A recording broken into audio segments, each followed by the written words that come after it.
That's a good answer. It's always nice to have the kids in bed when you're starting. So what are you drinking tonight? Just vodka. We have a joke. We have a long running joke. So we've done about you're our 9th episode. And so each show, Quentin and I we're just chatting away, and I'll see him pick up a mug. And in our 3rd episode, our guest Walden, he was like, so what do you got in the cup? And we just start rambling on about the drink. And he had a Bloody Mary on one show. Like right now I have hot tea. I'm just drinking coffee right now. You won't be. I usually spike it, but I'm not going to tonight. Man, Zach, I am just thrilled to have you on the show. Thank you for joining us today. Yeah, it's good to be here, man. So we can set up a foundation of what we talk about when we're talking about the new normal. We've actually gotten some negative comments recently on our Facebook thread. It's quite humorous. That's good. You want that's what drives conversation. You want negative comments. Exactly. And we had one that was an emoji of a middle finger saying, middle finger your new normal, or you can keep your new normal. And so the context for if you're joining us for the first time, if this is your first episode that you've listened to us, the context of the new normal is a mindset, changing your mindset. And there's certain events that happen in our lives, there's certain events that happen in our nation that force us to adapt to a new normal. And it has a very negative connotation. So the shoe bomber is an example that we use. With the shoe bomber, we now have to take off our shoes with TSA, and that just became the new normal. Right. So many people have a negative connotation. And what we've been trying to explore and what we've been trying to have on our show with our guests and the people that we bring on and the topics that we discuss with preparedness and finances and just all the way around in those topics, philosophy is adapting your mindset to adjust to what this new normal looks like. And that new normal for you might be different from the new normal from someone else. And so I wanted to spend some time with you today and go over your philosophy of preparedness and how you got to where you are today. And so our guest today, if you haven't already figured it out, is Zac Bauer. He's within an American homestead. He lives with his father-in-law and mother-in-law, correct me if I'm wrong, on 2,400 square foot elevation mountaintop in the Ozarks. You've got your 2 boys. You served in the military, and if I'm not mistaken, it was Bosnia. You served some time in Bosnia? My unit just got back from Bosnia, and then we went back over to Macedonia, which is like the southern part of the Balkans. Right. What was that experience like? It was good. It was a learning experience for sure. And my first deployment, and I was like, I didn't want to go home. I loved it there. I wanted to stay in the field my entire time. Going back to the rear was horrible. I wanted to stay in the field. Yeah.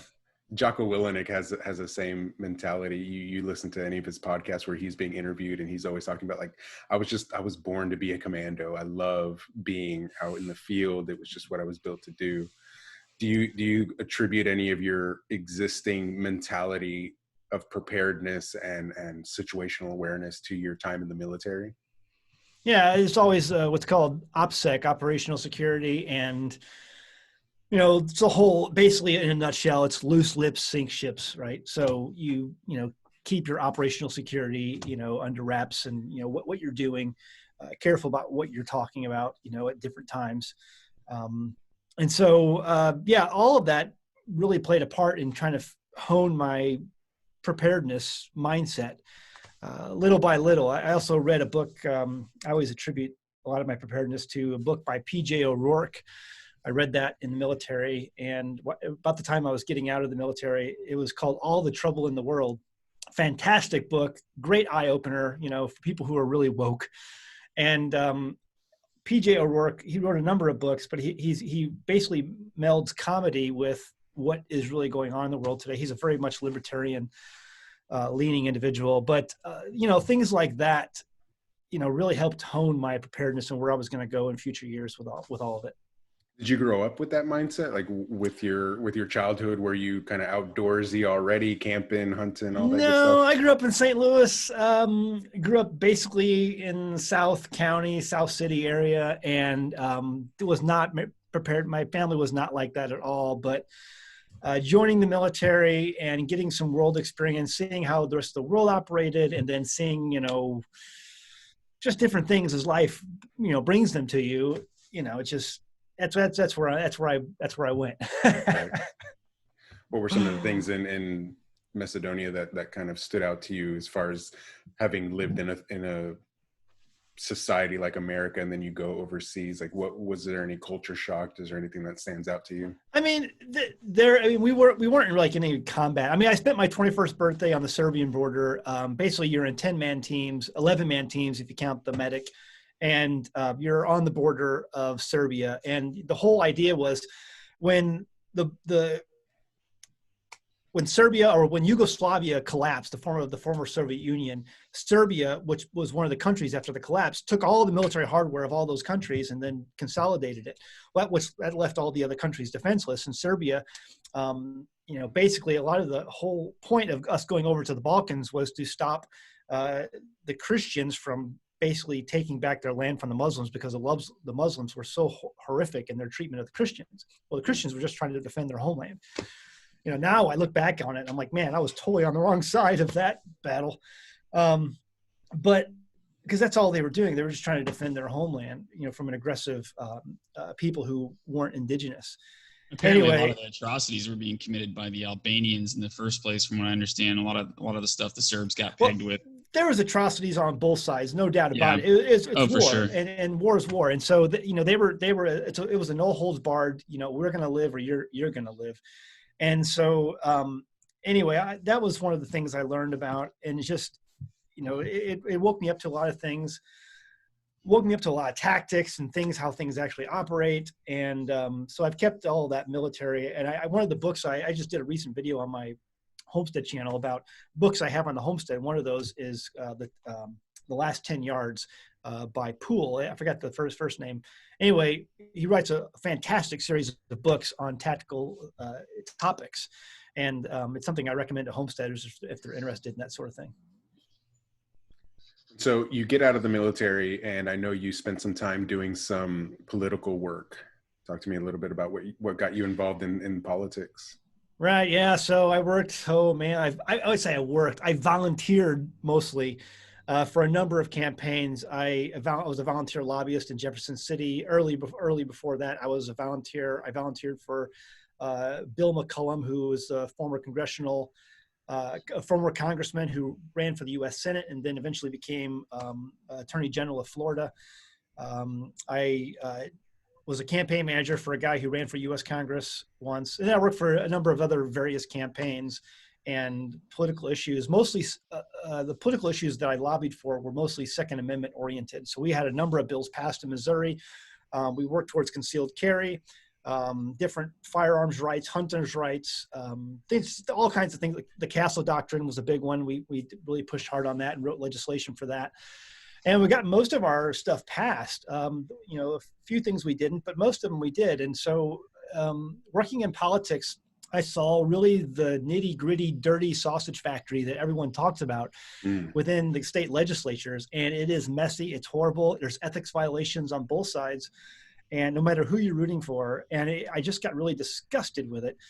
And I told my wife at the time, I said, I can't be in this anymore. And I said, I think we just need to get out of this. Because my goal in life was, even after I got in the military, was I wanted to be the mayor of the city of St. Louis. That's what I wanted to be. I wanted to be the mayor of the city of St. Louis. Because it hadn't had, at that time, like a Republican mayor in 70 years. And the city showed it. It was just horribly maintained. And so that was my goal. But after working in politics, working in Jeff City, working for a number of campaigns, both in college and out, I was disgusted by it.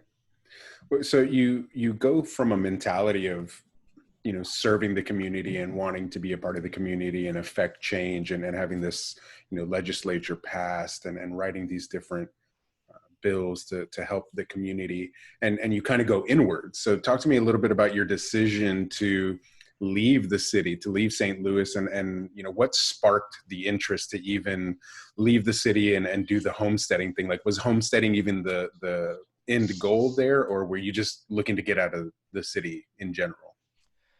Yeah, it was about the time of college. I finished college and we moved back to St. Louis. And about the time I finished college, I was like, you know what? I really I I was getting involved in a number of survivalist or preparedness type websites, forums, things like that. Those were the days before Facebook and MySpace. And that's how people socialized, was on these forums. And I had an uneasy feeling, and, you know, our family just did, and we wanted to take some steps in preparedness. Anyway, fast forward through a number of years, I guess you reached the time of 2008 and the collapse that happened then, which was, you had the .com collapse back in 2001. Right. That kind of raised a lot of people's red flags.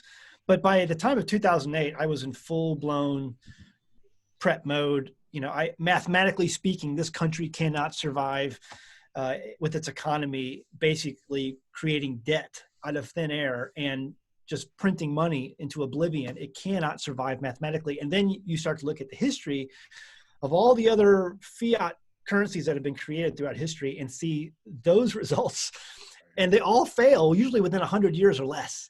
And right now we're pushing like the 120-year mark, and we're right at the point where it's not going to last any longer. We've actually we're on borrowed time right now, our economy and our monetary system.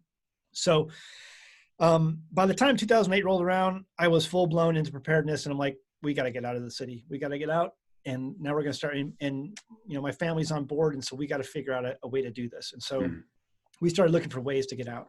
And at that point, we even shared this with my wife's parents, and they were also on board as well. And so we started looking for opportunities, and eventually we moved out to the Ozarks, Arkansas Ozarks. Now the Ozarks encompasses a lot of area, Missouri, Arkansas, and Oklahoma, parts of Oklahoma. And it's not like the TV show. No, no. I have never even seen that show. I hear all these people talking about it, but I've never seen it, but I'll check it out. I don't even know what it's about. What is it about? It's not family friendly. We'll put it that way. It's about drug cartels and money laundering, and they moved to the Ozarks. In the Ozarks, yeah. Well, the main character, who's played by Jason Bateman, he's a money launderer for a big cartel, and his business partner, like, they have a legit storefront where they are accountants, and part of that is that they are accounting for money laundering for this cartel. And in the opening episode, you find out his partner's been skimming off the top, and so brutally they put him out of his misery, and he says, wait, you know, this wasn't on me. Long story short, they move out to the Ozarks to essentially escape from this under the thumb of the cartel, and they start opening businesses in the Ozarks, this like fishing resort and this business and this carpentry business. And essentially it's almost like a how-to guide to launder money, but it takes place in the Ozarks. Okay. It's an interesting show. It's an interesting show. Talk to me a little bit about the economy. So in the couple episodes that we've had two guests now that we really dive deep into the economy and how this COVID situation. Quentin and I, we've talked about this on our first episode. This has really exposed America's economy as a paper tiger, that, you know, if it was a virus that was a hoax, if it was a virus that was a bioweapon, or if it was just a seasonal flu, and the fact that any of those scenarios got us to where we are today is absolutely incredible. Like, how did we get here from any one of those scenarios? What's your take on that? Like, how did we get here? Oh man, I have no idea. I have no idea where here even is, to be honest with you. So, listen, so based on what I was just telling you about, mathematically speaking, I just don't see how our economy could collapse. You know, people who have had this mindset for a while, and I'm one of them, is that, listen, it was only going to be something. Something needed to be there, just push this over the edge, because it's we're right at the edge, we're right at the precipice of it just being pushed. Right. And all it needs is a slight shove. And was this the shove that was going to do what we all knew was coming? Maybe. But, you know, things happen naturally, you know? And so here's the deal. Like a couple of years ago, I just did a video on this not that long ago. So a couple of years ago, I think it was 2016, more than 4 years ago now, I did a video because I remember all this hoopla when Trump took office, and everyone thought we were going to war with Russia. There was this big hoop, you know, 2006, we're going to war with Russia. I get, guys, we're not going to war with Russia. We're not going to war with Russia. And the reason is because when the gravy train is running, people want to do whatever, the people at the higher ups, the people who run things, the economy and manufacturing, they want to keep that gravy train going as fast as they possibly can, as long as they possibly can. They don't want that gravy train to stop. So when things are good, you don't go to war. But when things stop, the main focus of people in manufacturing, I mean, historically speaking, the main focus of people in manufacturing and people in leadership positions is to get that train going again. Well, war is one quick way you can get that train going. Because with war, manufacturing comes back, the economies come back, people spend money, people move money. And so that's what they want. That's the gravy train that keeps going. And so, you know, I hate to be one of these crazy people talking about the military industrial complex, but that is some reality.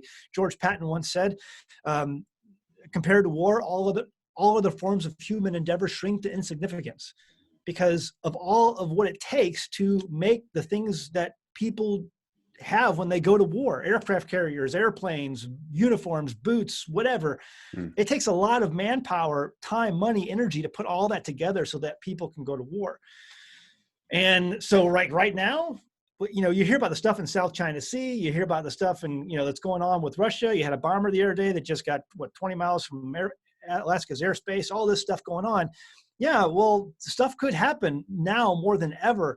And so how did we get here with this virus? Was it intentional? Was it planned? I don't know. Who knows? History may tell. What does it matter at this point, honestly? Not to have a Hillary moment, but, you know, what does it matter? It doesn't matter. What does it matter? Because the reality is this country's broke. We're printing money like a drunken, crazy nut job inside the bottom of the Federal Reserve. And there's no stop. And they say, well, we have technology, we have deflation, it's going to be okay. No, it's not going to be okay. History, as our guide says, it's not going to be okay. We're headed towards massive inflation. And I think it's not going to be, you know, right away. I think we're going to probably see probably a little bit of a recovery in the next few months, maybe even a year. But after that time, I can see massive inflation setting in about a year's time and then lasting for the next 5 or 6 years or so. Yeah, hindsight will always be 2020, and right. I mean, 2 years from now, we'll be talking I'm only giving these predictions based on what history has shown us, you know, in places like the Weimar Republic or in other places throughout history where fiat has completely collapsed. Rome is one of our earliest examples. When Rome went out and conquered all these territories, they paid tribute to Rome. Well, eventually, one territory says, you know what, we're not paying tribute anymore. And so Rome sends soldiers and they quell that rebellion. And then another one pops up and not paying tribute anymore. Well, the thing is, when you start giving funny money to people, they don't want it to stop. And so Rome kept paying the funny money by taking silver content out of their denariuses and their drachmas. And so now they have these little zinc-clad or iron-clad pennies or dimes with no silver content. They're worthless, but they're still giving the funny money out to the people because these tributes aren't coming in anymore. And that was the collapse of the Roman Empire. And so because they went fiat and it didn't last, it's impossible for it to last. And they got to have the Justinian plague, you know, not long before all that happened, just kind of started to kick it over the edge. Exactly. You have little things like that, like an invasion of Rome by I forgot the name of the people who invaded Rome. But the Huns, the Goths. Right, the Goths, right. Yeah. So it's just little things like that just push it over the edge where it's already at the edge. You just need a little shove. Yeah. So I think y'all did a really good job covering your background and your worldview. I want to get an idea of what you think is coming.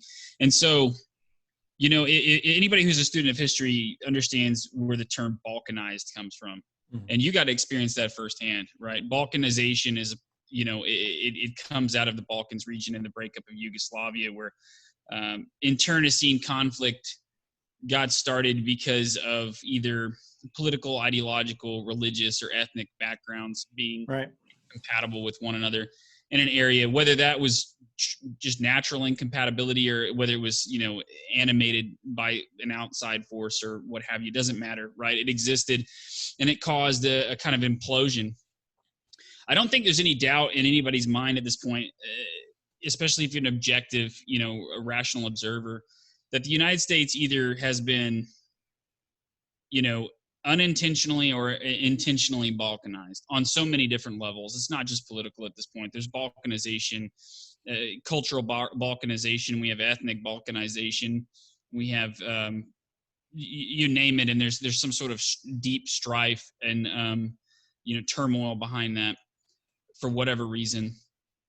So we have that going on, and you have the potential for even more flare-ups in the future, because as money gets scarce, or as prosperity becomes,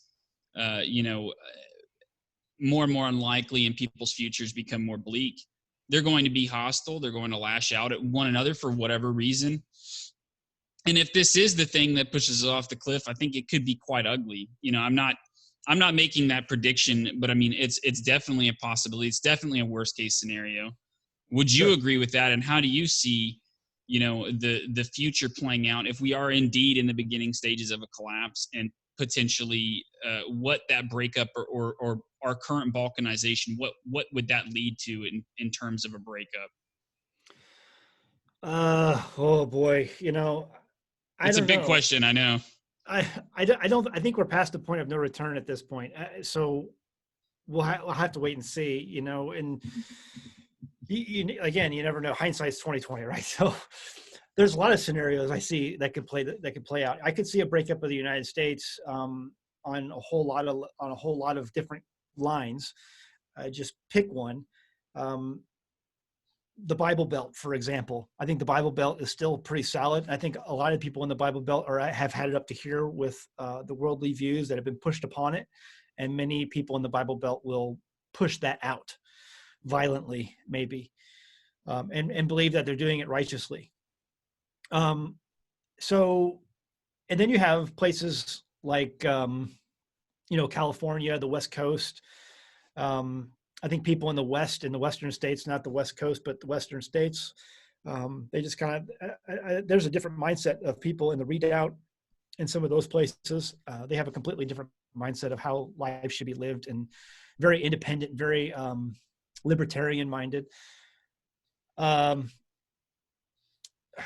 of these places like New York and the East Coast, they have no sense of religion. They're a complete opposite of what the Bible Belt believes and how the people there operate. So that's a completely different, balkanization, section right there. So who knows how all that will split? I think there's so many lines, and how do the cities fare in all this? Because the cities themselves have their own mindsets, completely different than the rural areas of the country. Right. Let me ask you this.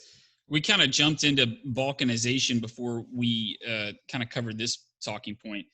Do you think a collapse would even cause a breakup and would cause a furtherance of balkanization? So you kind of went into where it could balkanize. Do you think that if this is if we're on the precipice of a cliff and we've just been kicked over the edge, is that a possibility?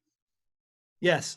But I think the federal government, and I think a large portion of this country, will try to do whatever they can to hold it together. I think they'll fight to hold it together. And as they should. Sure. But you've just seen this last week, some of these governors, some of the things that they have, tried to do that are just absolutely insane. I'm like, who's the governor the other day, or just 2 days ago, or yesterday or today, maybe, who said, no longer can two people drive in the same car? Yeah, Michigan.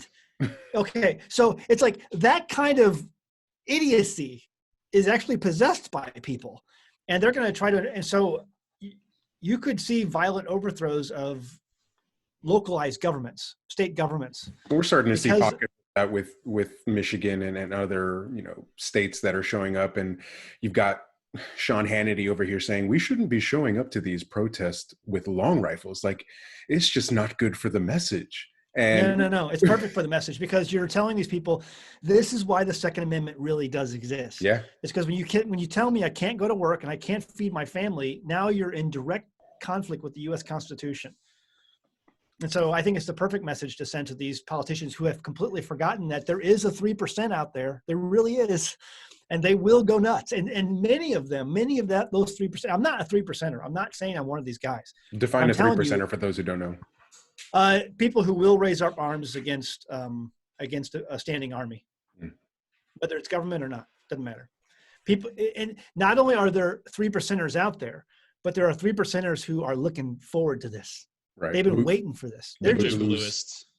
Yeah, they've been itching for a fight, and so I think but see, those kind of people, as you look, at some of the words of our founders, those kind of people are healthy for a country, Right. because they let our leaders never forget that, they can be, we forget history.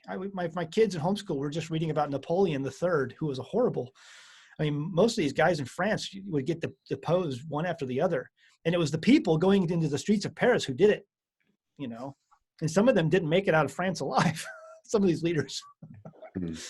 Yeah, I was just kind of shocked with Sean Hannity's comment, because, if you're an objective individual, I don't really care, whether you believe the Second Amendment was designed for self-defense or whatever. That's a conversation for another day.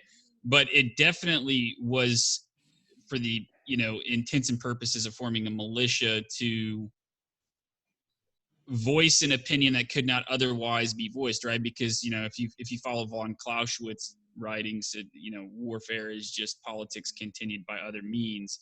So it really is within the American. Well, it's definitely within your rights to do that, and it's definitely what the founders intended, the Second Amendment to be used for, above all else. Whether it's bad optics or not, that's a totally different conversation. It really is kind of bad optics, but still, it probably shouldn't be something that's condemned by a so-called conservative leader. Right. I don't know if you would agree with that or not. Well, to bring it all back to homesteading and preparedness. So understand that this is all going on right now. We're watching it happen. A lot of us are scratching our heads trying to figure out what's going to happen next and what does this mean for ourselves and our families. Well, that's one of the things I say, hey, listen, homestead, because when you push homesteading or when you push preparedness to its logical conclusion, you end up at a homestead. Right. And it's because it's fine. And some people will say, oh, well, you're a coward, or, you're just find a hole, get your family and crawl down in it, because these times are coming. I knew they were coming. And a lot of people knew they were coming because the mathematics doesn't lie. Mathematically, there's a very famous commentator in finance once said, he said, a debt that can't be paid won't be. A debt that can't be paid won't be. And throughout history, when there are debts that can't be paid and they're not paid, horrible things happen, whether it's an economic collapse, whether it's war that follows, whatever it is, revolutions, whatever.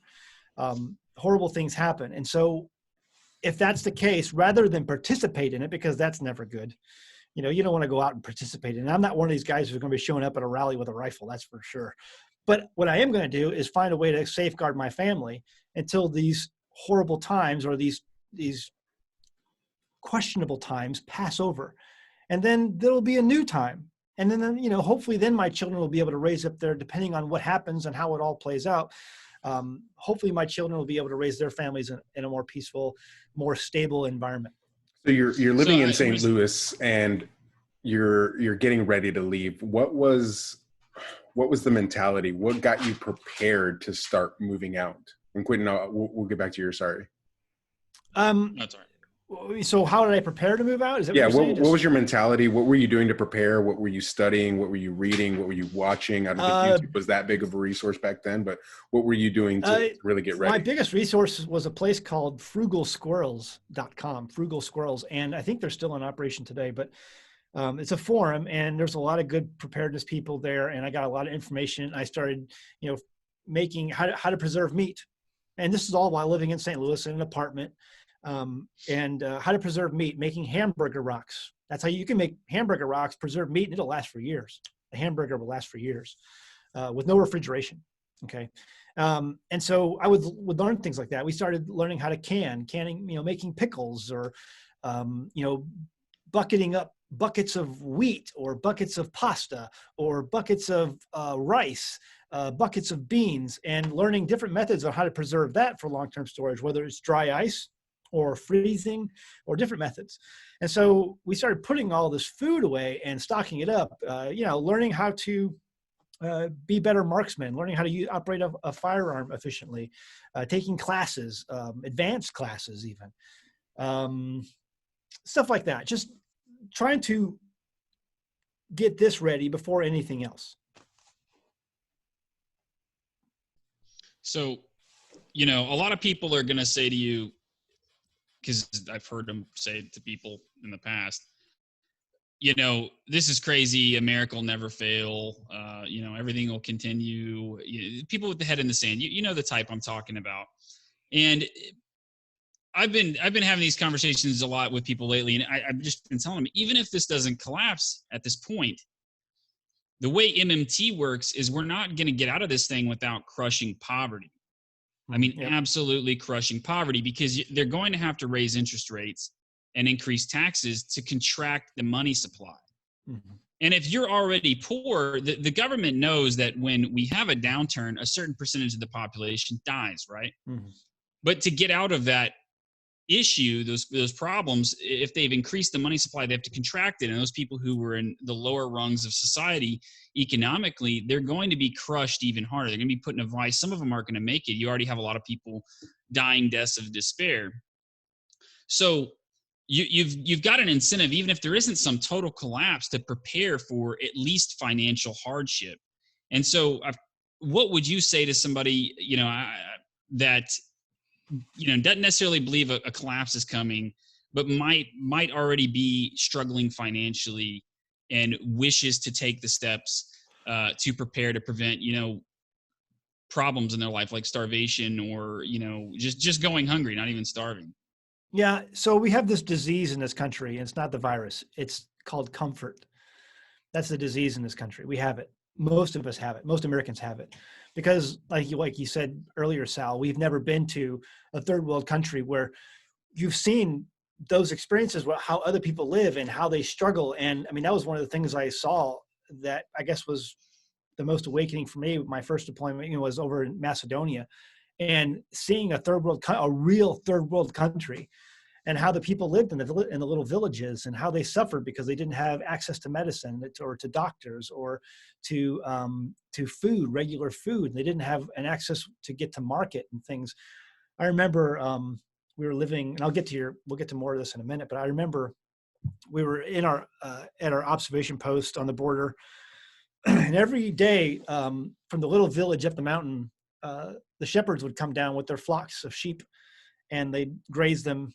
And the shepherds usually were the girls. It was the village girls, because the boys were always working, doing stuff, for the village, whatever. And they always wanted to come up to the fences and trade for Coca-Cola.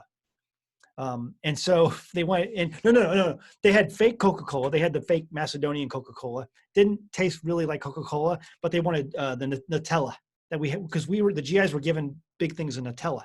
And so they wanted the chocolate for the Coca-Cola. And so they'd come and give us their fake Coca-Cola for the Nutella. And for them, that was like something that was unbelievable of a treat to get that Nutella. But see, today we have no concept of that. We have no concept of... Right, we can just go to the convenience store and get it. Right, at any time we want, 24 hours a day, Walmart's open. And so we have this disease called comfort here, and we think it can never happen to us. So first thing I would tell that person is to wake up. You're living in a dream world. This is not the comfort you have now is not enjoyed by the majority of the world today. And for the most part, throughout history, it hasn't been enjoyed by people even in North America, for as long as we've been here. This is a small snippet that is the result of major industrialization that has occurred. So understand that what you're experiencing now is not going to last. It's not, okay? And times change, empires rise and fall all throughout history. So what I would do for you now, I'm awake, I understand, what can I do? I think the first thing you can do is put aside some food. Also, top on that list would be get a water filter. I would find something both that you can use in your home, like a Berkey, or I would use something that was portable, like a Katadyn, a Swiss water filter.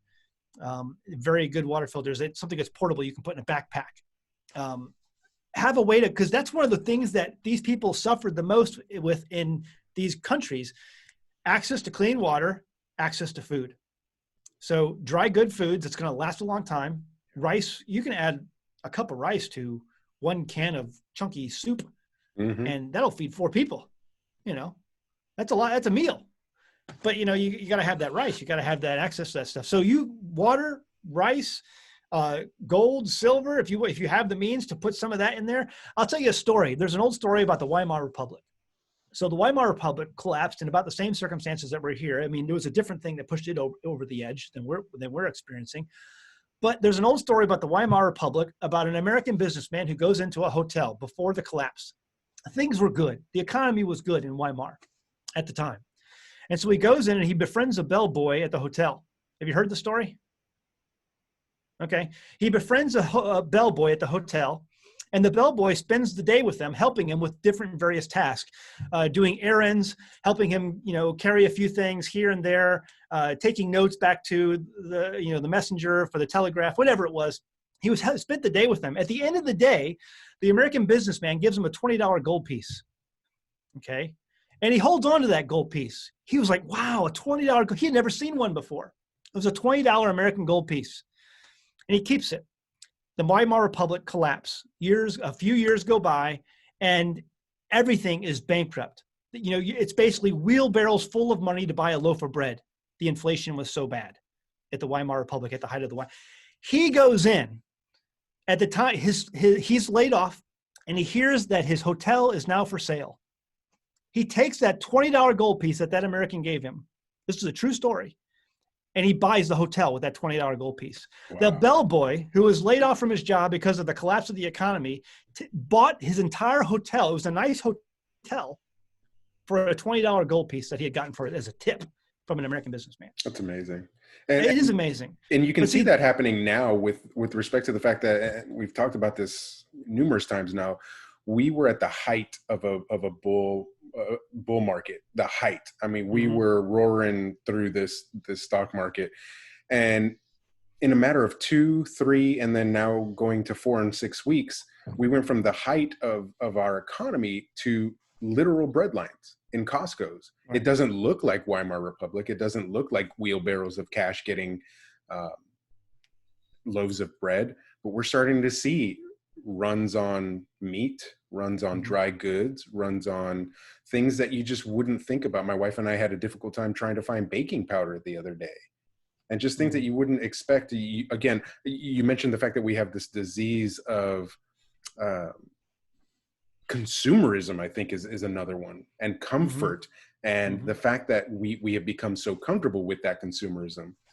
And in 4 weeks, we're in this now almost 2 months since it all popped off. We're starting to see those bread lines, and we're starting to see these shortages. We're starting to see chickens being killed in the millions because they aren't able to sell them quickly enough and get them into stores, which is just exasperating the problem that we already have of not having a good food supply. And on top of all of that, we're importing the beef. It's ridiculous. And if it's not a wake-up call to someone, these little things, these little triggers should definitely be a wake-up call for someone, that we're having a meat shortage. I'd like to add to what you were saying.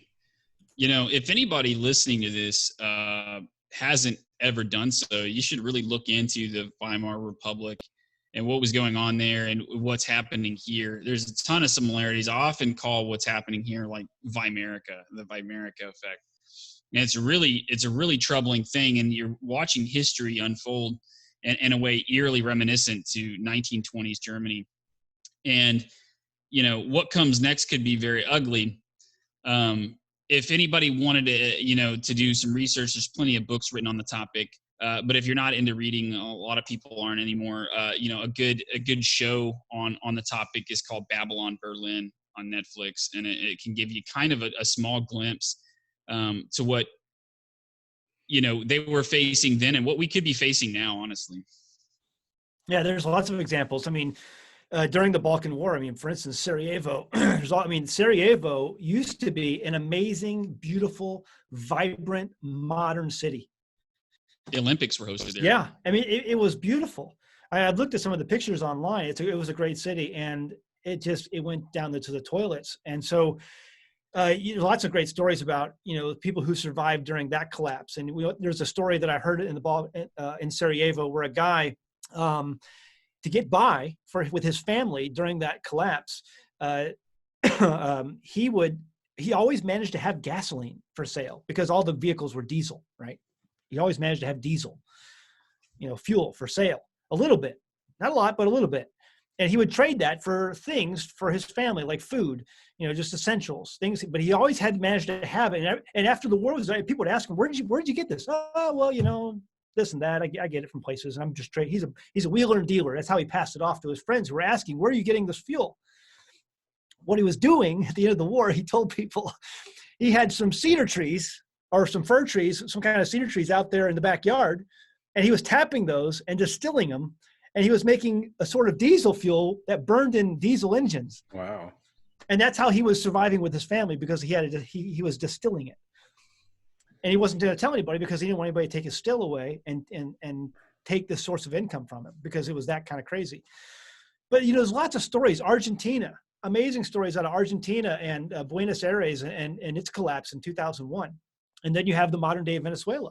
How are people getting by in Venezuela? All kinds of great stories, in Venezuela too, and some of them are still coming out because they're still dealing with, the catastrophe there. So anytime inflation happens, there's amazing stories of how people dealt with it, but it really should drive home the point that, you're not immune to it.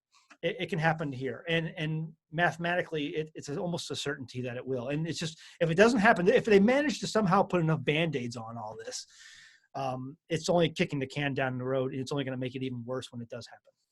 Right. So we're putting these Band-Aids on it, and we've had a sort of Band-Aid ripped off with this COVID situation, assuming that we get into the election months up ahead, and President Trump is reelected. And that could be a show right there in itself. Yeah. I mean, we've got this huge fight now going on with mail-in voting and the fraud that's exponentially potentially there. What does it look like if President Trump gets reelected? Do we start banging more war drums with China? We've got the CCP over here threatening tariffs on Australia if they continue to investigate whether or not this Wuhan virus came out of a laboratory. Do we start looking at drumming up these war hawks that are wanting to go to war with either Russia or China through proxy? Yeah, I don't know. There's so many, this is where you can get into so many what ifs, and it can drive you crazy. The one thing I do feel a little more confident about is when it comes to war on our soil and coming to our doorsteps, it would have to be civil war that I'd be most worried about, because we still are insulated pretty well because we have two giant oceans on the side, either side of us from all of our enemies. And that does insulate us quite a bit because it's just logistically impossible to move enough men and materials over those waters safely and effectively to be in effect here. So I do feel really insulated. I'm glad we're insulated in that way. However, there's a whole other set of issues we could deal with, when it comes to fighting overseas, or, what that's going to continue to do to our economy. We have missiles that can, today, who knows how that will work. I still feel good about I think we're so far technologically advanced over Russia and China. People think that Russia and China their military is literally in shambles. They don't have the money. And the reason the Chinese are here stealing all of our info through our colleges and universities and through their, these professors and all that stuff is because they don't have the technology we have. And so they're trying to do whatever they can to get as much as they can because they're so far down the ladder. Even though the media would not want you to believe that, but they are. And the Russian military is in complete shambles. They have no money. I know how hard it is because I've been in the military to upkeep equipment. We drove Bradleys as the mechanized infantry, and our Bradleys were in the shop all the time. And that was good equipment. That was good American equipment. And it was like always breaking down. So, I can only imagine what it's like for a military that's not nearly as funded as ours is. So. Yeah, and to add to what you're saying, we can only hope to boost our economy through warfare if we completely win and enact some sort of new Bretton Woods and Marshall Plan to wherever. But if we stalemate, because we can't really hope to win a war on Chinese soil or Russian soil either. Their military is not that great, but that's not realistic for us to do that. No, nobody's ever successfully taken Russia, and I don't see why we would be able to. It's too vast, and they do have a lot of weapons lying around. Whether they're old or not is irrelevant. They're capable. So we would have to completely decimate them like Dresden or Berlin. I mean, they would have to be completely wrecked, and any of their allies would have to be completely wrecked too. And we'd have to reestablish hegemony to even hope to bring our economy out of that disaster. And that's not realistic. So if people start to beat the war drums and we do end up in some sort of proxy or hot war with one of these countries, we're either going to have to go all out and it's going to be really, really nasty, or we can just chalk that up to more economic loss and loss of life overall. Yeah, it's that's the scary part, because I've said before is that, I've got children now who are young age, but by the time this kicks off, if it does kick off, you had the collapse of the 1920s, 1929, the depression, 1930s, and what followed, it was war, and so the war machine started building, so that's like 10 years, and in 10 years, my kids will be a fighting age, and that scares me to death. And so that's why I tell people, this is something where you need to get yourselves to a place where you can be insulated from as much as possible, and disconnect from the world, because if the world does go haywire in so many ways, it'll benefit you greatly to be in a place where you're more remote. So I'm wanting to start a homestead. I'm wanting to move out of the city. I've watched all of your videos. I've watched everybody who's now got a YouTube channel that's homesteading. I'm ready to go buy a piece of land. What should I be looking for in a homestead? If I'm looking to move out of the city, what should I be looking for? What are some of the red flags for purchasing land and buying a house or not buying a house on some? Well, first thing is look for a place where there's the least amount of ordinances and zoning regulations possible. Yeah. Okay. Because even if you're rural, there's rural places that have tons of zoning and regulations. So find something like that where you can do your research and find a place where the least amount of zoning regulations and ordinances exist. And then the second thing is, once you narrow that down, find a piece of property that has water, multiple sources of water, whether it's a stream going through it, whether it's a water table with underneath that's close to the surface, or existing wells.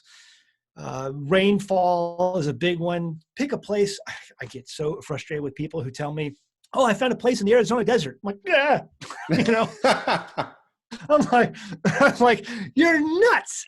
Wow. And it's like, well, they did this and that. And there's some YouTube channels out there that have been really popular, gotten lots of views and subscribers, and they're homesteading in the Arizona desert. I'm like, dude, you are gonna die. Yeah. If you don't have access to Home Depot and all of the fancy things that you're using to build and collect your water, there's a reason why people don't live in the desert. Okay, historically. So if all that's turned off tomorrow, you're in deep trouble. So right. I tell people water is your next priority. Multiple sources of water if possible. Yeah, if you're out there in Nevada or Arizona or someplace like that in New Mexico, you might be near a first strike zone if we actually do get into a hot war. You might not be in a very good environment. You might have just found yourself in the worst place possible. And let's be honest. I mean, if we get hit with nukes, it's anybody's guess. It's anybody's guess where the radiation's going. I mean, so yeah. So I mean, we don't have to go there because it's yeah. But I mean, so I'm not saying you should pick your homestead based on what military targets are in circumference of certain radiuses. Yeah. That's at the bottom of the list. I think you should. I mean, I wouldn't get a homestead next to Fort Leonard Wood, but I mean, but I'm just saying it's be smart about it. Yeah.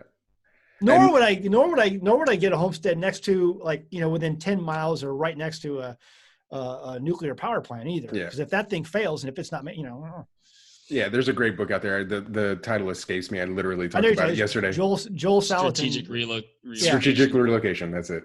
Yeah, and it talks a lot about that. So if you're interested in that, that's definitely one to pick up. So a lot of people, obviously, in American consumerism, they're heavily in debt. Would you advise someone who is heavily in debt to venture into this life? Because it is going to take equipment for the most part. A traditional farm if you're looking to go that route, but should someone start preparing now with getting out of debt, or just sell as much as you can and get to where you want to go as quickly as you can? And then we've lived in a world for far too long where everyone says from the day you're born that it's okay to be in debt. It's okay to be in debt. It's all right. That's how you build your credit.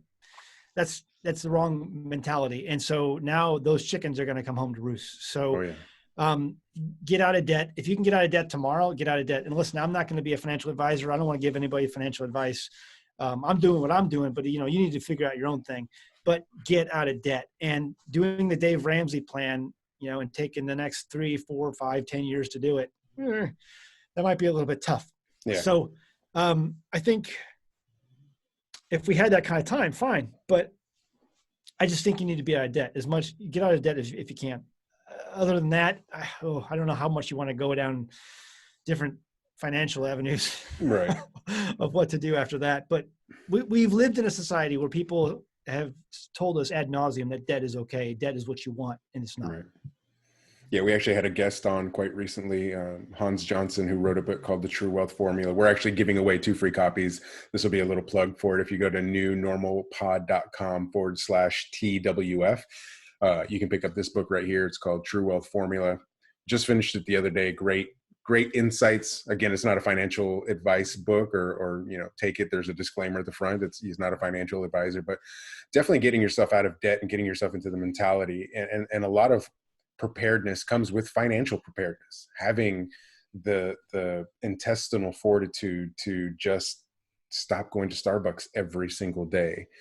Take that money and put it into a savings account. Break your spending into ratios versus dollars and cents. Live off so much less than what you're making now. And people talk about, I live paycheck to paycheck. And when we start promoting this lifestyle of living on 70% of your income, giving 10% of your income, saving 10% of your income, it's the richest man in Babylon formula, 70, 10, 10, 10. The automatic answer there is always, I can barely live off 100% of my income. So what do you say to somebody who's wanting to start a homestead, and what are some of the financial difficulties that you've had to face running a homestead? So I met a guy who's coming over to work on one of my roads one day. I said, "Hey, how's it going? How's your day been?" And he said, "Nothing's broke." That's a good day, because that's what it's like on a homestead. Every day something breaks. And just today, Tim came in. He was doing some siding on a building that we're building here on the homestead, and he broke the tool, the little machine that was cutting the siding. So it's like something is always breaking. It's a good day if nothing breaks. Right. That's where you got to live through the 2 is 1, 1 is none mentality. 2 is 1, 1 is none. But also, we're also so keen on, if something happens, just go to Home Depot, pick up a new one.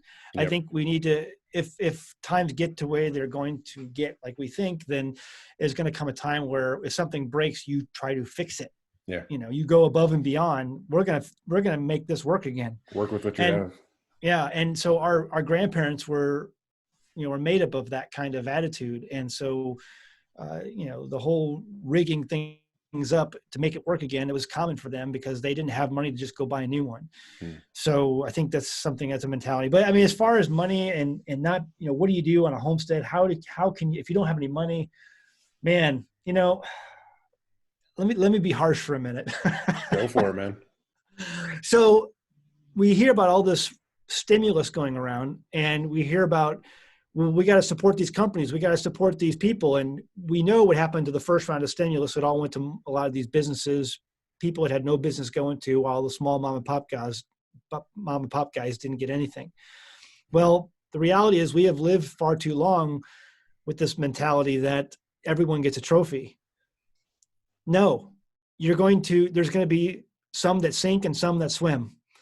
And that's just the way it's going to be. And if you have basically not put savings away, if you have lived a life of debt your entire life, and you've built a business and you're living paycheck to paycheck and you don't have any savings put away, the greater the chances you're going to sink. And that's just the reality of the world we live in. And so, that's just me being harsh, but that's the reality of. And so today we have businesses, when economic collapses would happen before, you never threw money at companies. Whoever ran their company in the black, and who had savings and who had prepared for the rainy day, those people survived. And we've gotten away from understanding that there's going to be rainy days in life. No, it's okay. The government will help, or this will help, or that will help. I have this parachute or that parachute. Well, when those parachutes are taken away, you better have something on your own that you have put away. Right. So, and I think that it comes down to the fact that some are going to sink, some are going to swim. Well, and we had Hans talking about it on the last episode that if COVID is your reason for why you are in a financial situation that you're in now, meaning you don't have savings, you don't have an emergency fund, that you got laid off, you're blaming everything, all the circumstances. If you're going to resort to blaming that, you need to do a serious gut check. Because if it's a virus that took down your finances, you've got something a lot more serious at the root of that situation. If it wasn't a virus, it would have been a car wreck or a tree fell on your house, or you've been flooded or whatever. I mean, it was just a ticking time bomb. Your life was being mismanaged. Very much so. Right. Exactly. I think that's exactly the right analysis of all of this situation. And what we're going to have to do is just, I think those of us who have been planning on this for years, because we saw what we saw. And so we're going to be like, you know what, I'm getting my family in a position that they're going to be able to survive this. I mean, no one's going to benefit from this. We're all going to suffer. We're talking as a giant crap sandwich, and we're all going to have to take a bite type thing. But some people's bites are going to be a little bit more horribly tasting than others. Yeah. So a lot of people complain, that the system's rigged against the average guy and against the little guy, right? And that this is all just basically designed to kind of crush us. And that still may be true, but you can still take personal responsibility and insulate yourself from this. Extreme ownership. Let me say one more thing too. One of the things we have talked about often on our homestead is that so many people, we'll see people come out to Homestead, they'll start a homestead and they'll get so frustrated because it's a lot of hard work and there's failures. You're going to experience failures and you're going to experience successes as well, but you're going to experience a lot of failures, and people really get frustrated with those failures. And so the thing that we always have told people is that really what's going to benefit you in life, whether or not you've planned for this or not, whether or not you're going to be one of those people who sink or you're trying to swim as hard as you can or not, doesn't matter. It's a positive attitude. If you have a positive attitude, if you have an attitude like that guy in Bosnia who was like, I'm tapping my trees and I'm going to start distilling diesel. Yeah. That guy was like, he's a fighter. He's a survivor. And there's some people out there, even though you may have mismanaged your funds, you may have mismanaged your family's, finances over the last few years, you didn't prepare for anything. And now you're finding yourself in all of this nonsense. If you're a fighter, those fighters, people who have a positive attitude and maintain it, they will survive. Yep. Yeah. Your best asset is your positive attitude. And that's what the new normal is all about, right? That's kind of how we started this conversation, is understanding that you have to adapt and overcome.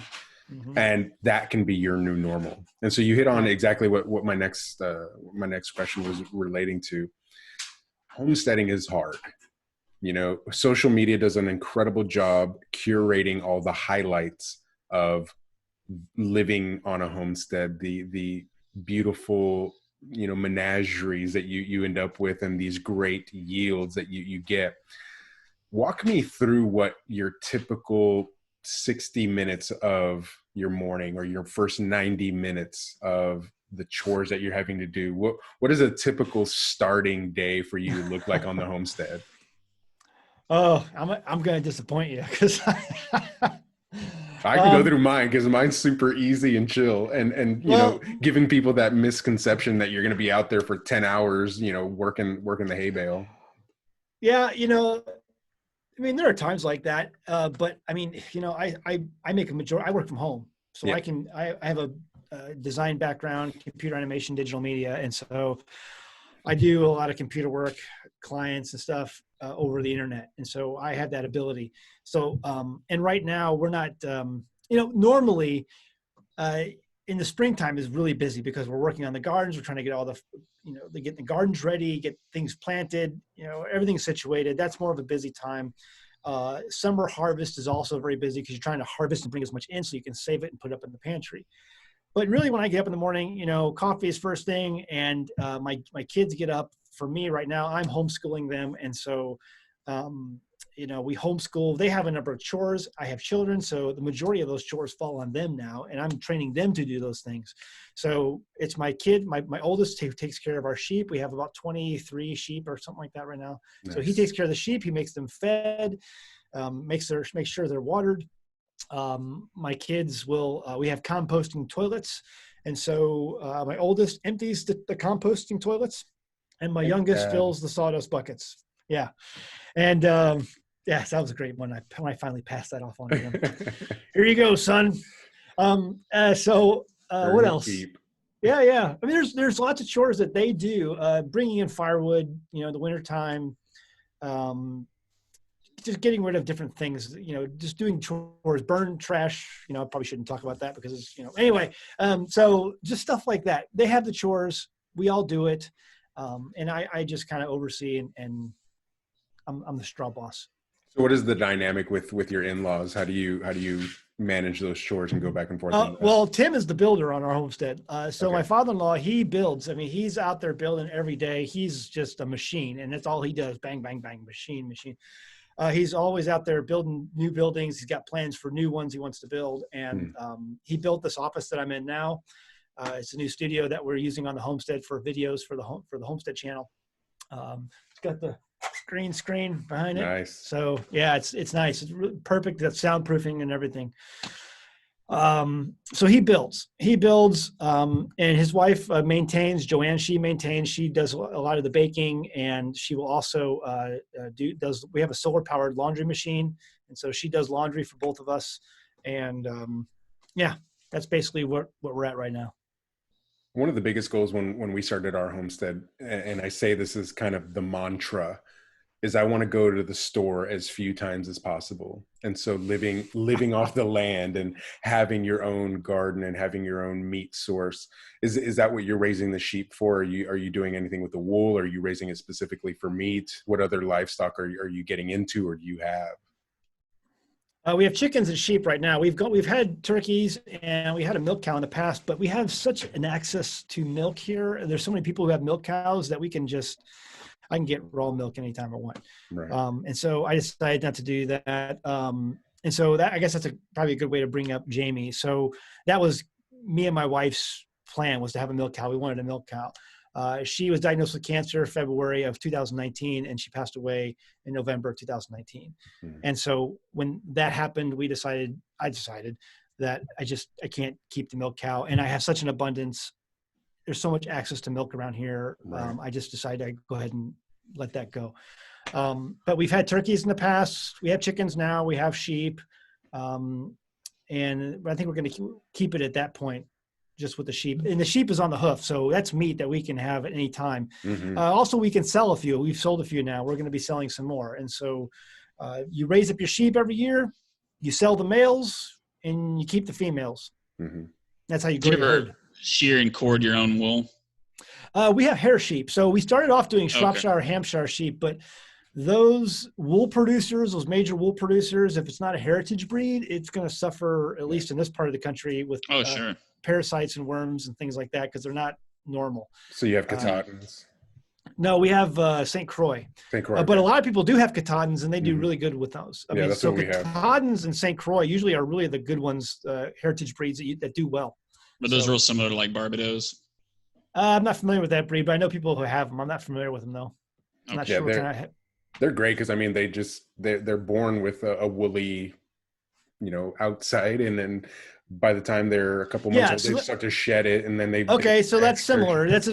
So right now, the temperatures are warming up. We have this kind of woolly structure on the sheep, and they're just losing it all over the place. Exactly. I was going to ask you how you managed nematodes and like fungus and stuff like that on the sheep, but if you have hair sheep, I don't... Yeah, they're not really... And there are wool sheep out there that are hardy, that can deal with those, but the Shropshire, Hampshire, which is a lot of the normal wool breeds that you see out there, man, you're like fighting every day to keep those alive. I remember your early journey with the sheep. You were really struggling with a lot of the parasites, so I'm glad to see. Yeah, I went out and I bought a commercial sheep breed, and I was like, I'm just going to raise them naturally. Yeah. Yeah, you got to worm them constantly. Like our sheep that we have now is... We turn them loose. We have goats on the property as well. We have Nubians, and that's our supply of milk. So my wife and I, we also had the same, dream and passion. If we're going to have a milk cow, we're going to be raising it to have a meatball, right? So every year that gets bred, and that the name of that one is Meatball. Every single year it's going to be Meatball. And then when we started getting into the Nubians, it was like, man, these girls are producing a gallon every single day, and you get 2 or 3 of them that are in milk. I mean, we're putting milk to the chickens. We're giving milk to the cats. We're giving milk to the dogs. We have a couple customers who come every now and again and pick up a couple gallons here and there. But I mean, just the abundance of milk. Have you looked into goats at all for your milk source? No, our neighbors have goats. I've owned goats on 2 different occasions. I'll never do it again. And I know the Nubians, I think, are a little bit different attitude, mindset, more manageable. But there are some out there. I mean, I've had goats on 2 different occasions. I'll never do it again. Sheep are completely different. I mean, they're just so easy to maintain. It's ironic though, right? You really start to see why people get called sheep, right? And even in the Bible, it talks about the sheep and the goats, and their mentality is very independent. A goat is like an unruly teenager who just gets up every day and says, "What can I break?" My wife wants goats again, and I just don't want goats again. I really don't. They were not my favorite. We love them. They're horrible. They come outside and they're standing on your car, and they're just. Oh gosh. I've got horror stories with goats. No, don't do goats. And I mean, but I've heard the Nubians have a different. They are different. We had Nubians, and I liked them. I'll be the voice of reason here with the Nubians and the goats. Yes, some goats. Spanish. Oh God, no. No, the Nubians have been great. Like like I said, they supply us with a good amount of milk constantly. We're breeding specifically for long lactation. So one of our girls, they come from a line where the dam has been milking for over 400 days and hasn't been bred since then. Wow.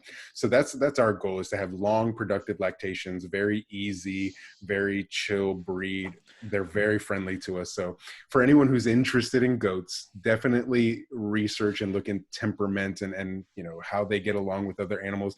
We were actually very hesitant about putting our goats with our sheep. And I said, well, you know, let's just see how it works. My wife was a little hesitant, and you know, we were trying to get them into the paddock. They're just super chill. They hang out in their own little group. The goats hang out in their own little group. And because the sheep, the Katahdins are also brush eaters, they're also maintaining the amount of pasture land that the goats either skip or they just ignore it altogether. So it's a very good balance of having both the sheep and the goats that are eating the brush and the grass, and it's really keeping it down. We're at a point now where we actually need to start building a new paddock and move them into there and rotate them. It's been definitely been an interesting learning curve with livestock, right? It's not chickens. The gateway drug into homesteading is always chickens that you hear. Yeah, I like chickens. Cows. They're the easiest. Yeah. I mean, however you get into it, you learn the value of it and the importance of it. And we you know, milk and cheese and butter is something that we're using for our milk that we get all the time. So every week I make more cheese and butter, and I love it. Yeah. What's your what type of culture are you using for your cheese? What type of cheese? I don't know. I buy it online. It's a animal rennet, and I get what I get. I don't know where I buy it from. And it makes an amazing mozzarella. And so I make a mozzarella every week. I usually make smoking it? No, I have before. I haven't done it in years though. Our smoker is getting rebuilt. That's another thing Tim's going to be working on soon. But we have a home smoker, a cold smoker on the Homestead. And so he'll rebuild that. But the butter, I mean, I love the butter. The butter is amazing. And if you have a Ninja processor, I mean, it makes it in like 5 minutes or less. Do you just take the cream off of it and use that? Yeah. I'll let it sit for a few days and take the cream off and then put it in there. And then like less than 5 minutes, it's butter. And I just pour off the buttermilk. I usually give that to Joanne, and she makes pancakes with it or whatever she wants to make with it. Nice. Biscuits. That's definitely one of the struggles that we've had, is like, we have all this milk and my wife does a great job. Like, we'll just start making cheese one day, and now we've got frozen cheese in the freezer, and you know, we sell that as well. And then we put it on our breakfast tacos. She made a really great, almost like a feta for our salads. And then she's made a ricotta that we did for one of our lasagnas. So, I mean, there's so many resources that are out there for anyone who's, you know, looking at livestock. They need to look at livestock that has a dual purpose, right? So you can have the milk from the goats or milk from a cow, but look for other alternatives that you can use it, either sell it or turn it into something else. Butter and sour cream is another option. Right. A little bit harder to do, but dude, goat butter and garlic salt. It's goat butter and garlic salt, man. It's awesome. I've never tried that, but yeah, it's amazing. Right. It's put it on your garlic bread instead of, like garlic salt on the bread with throw that goat butter on there with some garlic salt in it. Throw that avocado Sounds toast good. away, millennials. Yeah. Eat So butter. you brought up Jamie, and I respect your topic in that, and we're very sorry for that loss, but I would love to get your perspective on, since Jamie's passing, what have you learned about yourself the most? What has really stood out to you that you didn't know you had inside of you that has manifested in these last few months? Yeah, see, that's I'm not near as strong as I thought I was. I've oh boy. Yeah, I don't know. It's Why don't you think you're as strong as you thought you were? well, because I've always been this like hard rock of a person, and I was definitely the source of strength in our relationship for so many things. And now it's like the days can be where I'm still that solid rock, and then there's days where I'm just like a puddle on the floor. It's like you literally know what it's like to have your heart amputated, and just be not totally there anymore. It's like I feel like I'm just not all there. Right. So we built this together, and we started off, with this dream. We knew our goals, and we knew why we had our goals. And then we had reached a point in our homestead where, okay, we're good. Now we're in maintenance mode, and now we're going to branch out and do new things and just enjoy, the fruits of our labors and the fruits of, or the labors of our parents as well. And then it's just to have it end up like that. It's just, I couldn't believe it. I still can't believe it. My heart and my brain have not communicated yet. So the fact that you've learned that you weren't as strong as you thought you may have been, what are some of the things that have gotten you through each day? What gets you up, right? You have your kids that do the chores, but at the end of the day, right, like the grieving process, knowing that my kids are her legacy, and I have a definite, we had a definite plan for them, and so my focus is to make sure that's carried out, and then also just to honor her every day as I can, to keep the house, clean and just functioning the way she liked it, because that's what made a good home. Yeah. And I mean, I realize that, down the road things will change again, but right now it's like my sole focus is just to get up every day and continue to live out her legacy and just make sure that, what she wanted is done. Exercise. I mean, grief, having dealt with grief, it's like, it can be addicting. Grief. And I never realized that. Like depression can be addicting. And so what do you mean by that? Well, it's just because you love it and you hate it at the same time. Well, you're holding on to the memory, right? So yeah, you hold on to the memory. It's like, if I allowed myself, I could sit if I allowed myself, I could sit in my living room and just stare off into space for days and just think and cry but you can't do that. You can't do that. But I want to, because I love thinking about her. Depression can become addicting. And that's why so many people, I never knew that. And I always thought people who struggle with depression were just weak, but no, it can be addicting, depending on what it is too, different circumstances for everybody. But that really changed me, I think, in a lot of ways, is understanding that. Also, exercise has helped a lot. Like I'll get up and I'll force myself push-ups and sit-ups in the morning, and work out really hard as much as I can doing that. And that, gets the blood flowing. It's a way to just stave that off. And if there are days, too many days go by where I don't exercise, I can feel myself slipping into that dark place again. So it's just, that helps a lot. People, you get plugged into some widow groups and widowed groups and things like that. And they share different ways to help, and exercise is always a big one. Yeah, it's definitely a tough situation. Like you don't ever think about it. Like we talk about preparedness and we talk about being ready in finance and your philosophy and just your way of life. But you know, what prepares you for the loss of your significant other? Nothing. I mean, you always think that they're going to be right there, right next to you. So my heart goes out to you. How have the boys coped with it? They're doing good. My oldest, I mean, kids are resilient. They're just, it blows me away how well they've dealt with all this. But my oldest there's been some times where he's been pretty sad, and but for the most part, they're both really good, and they're doing okay. And they understand. I think a lot of parents really, and a lot of people who look from the outside look in at something like this, and they're like, my gosh, how do you prepare your children for this? How do you deal with this? Right. And even when it's coming, like there was a point in time where, you know, we knew that the battle's over, you know, and so, but from the very beginning, we told our children what could happen, and we prepared them. And so many parents aren't willing to do that. They want to shield them from every single thing. Again, that's the disease, comfort. Anything that makes someone uncomfortable, we stay away from that because we love that comfort.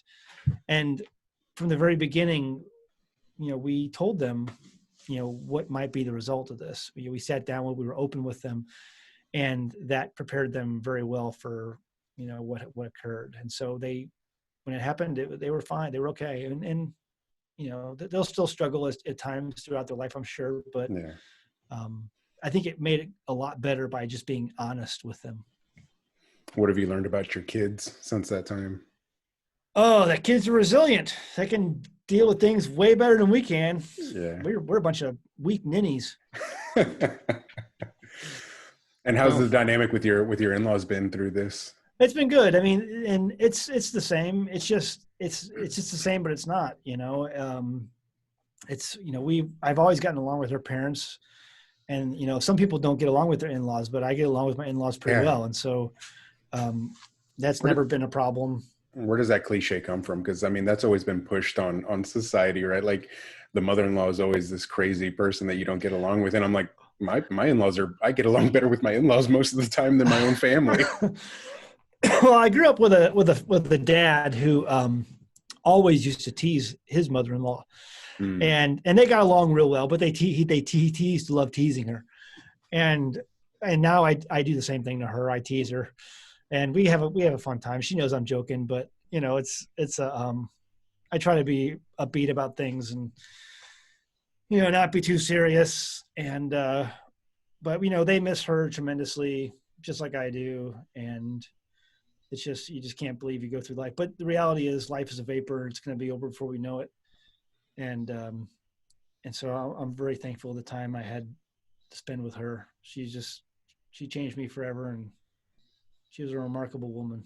Yeah. I got a chance to be in proximity to you guys in a couple of conferences, and you could definitely tell it was there. And again, my heart goes out to your family, and, you know, thank you for talking about that. That's appreciated.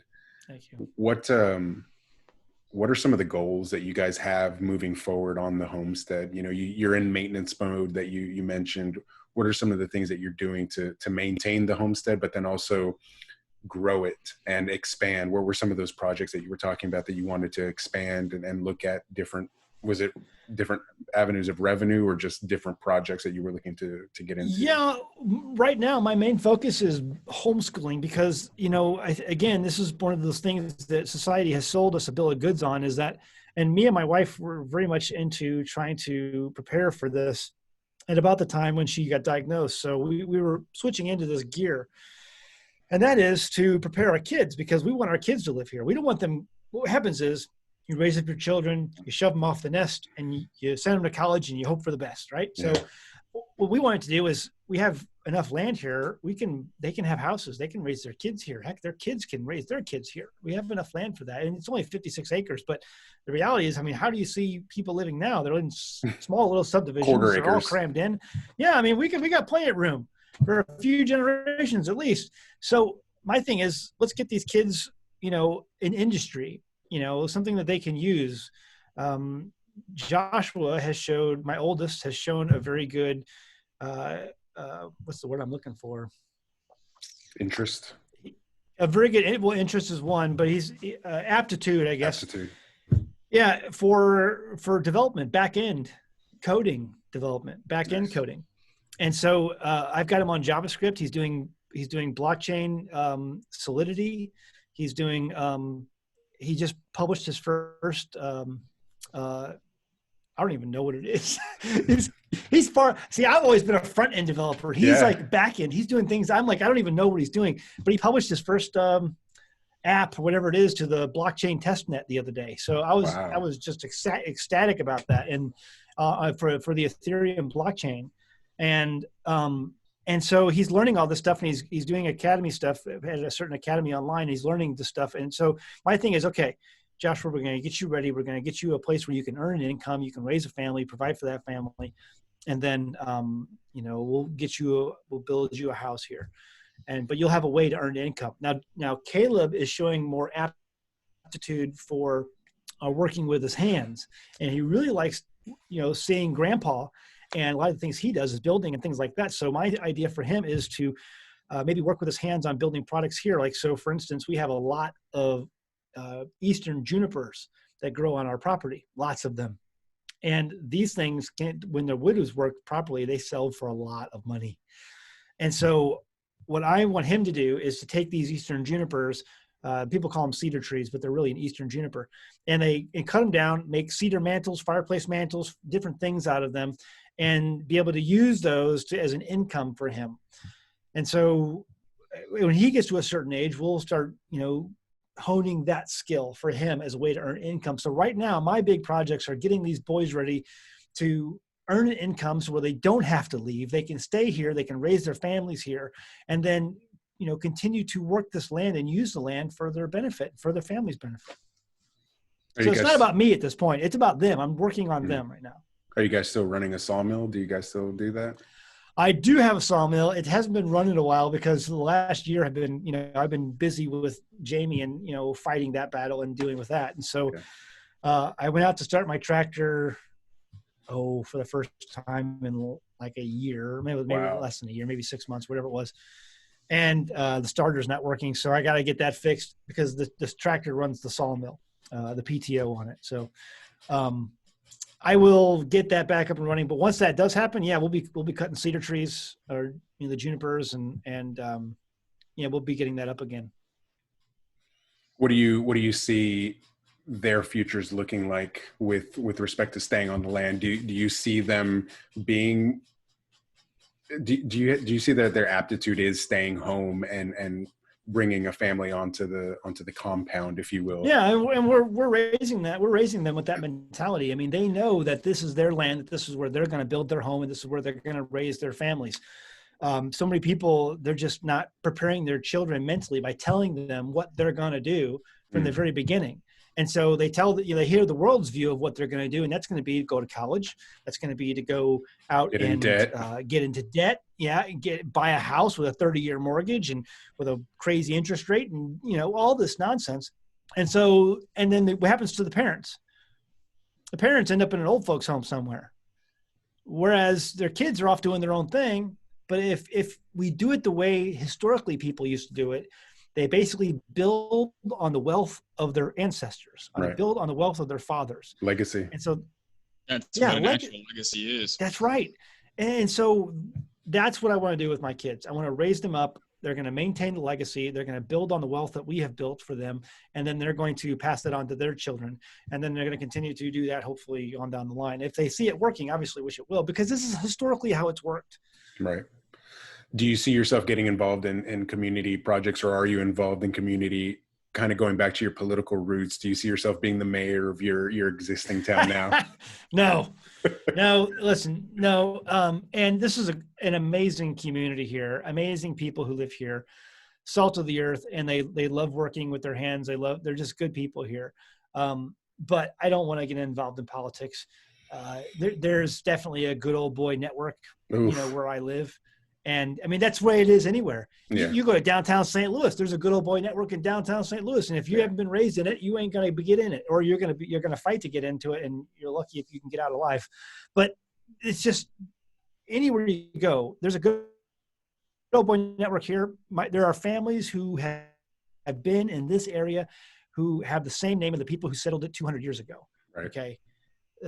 It's theirs. So I'm not getting involved with it. I just want to be a part of it and help out where I can.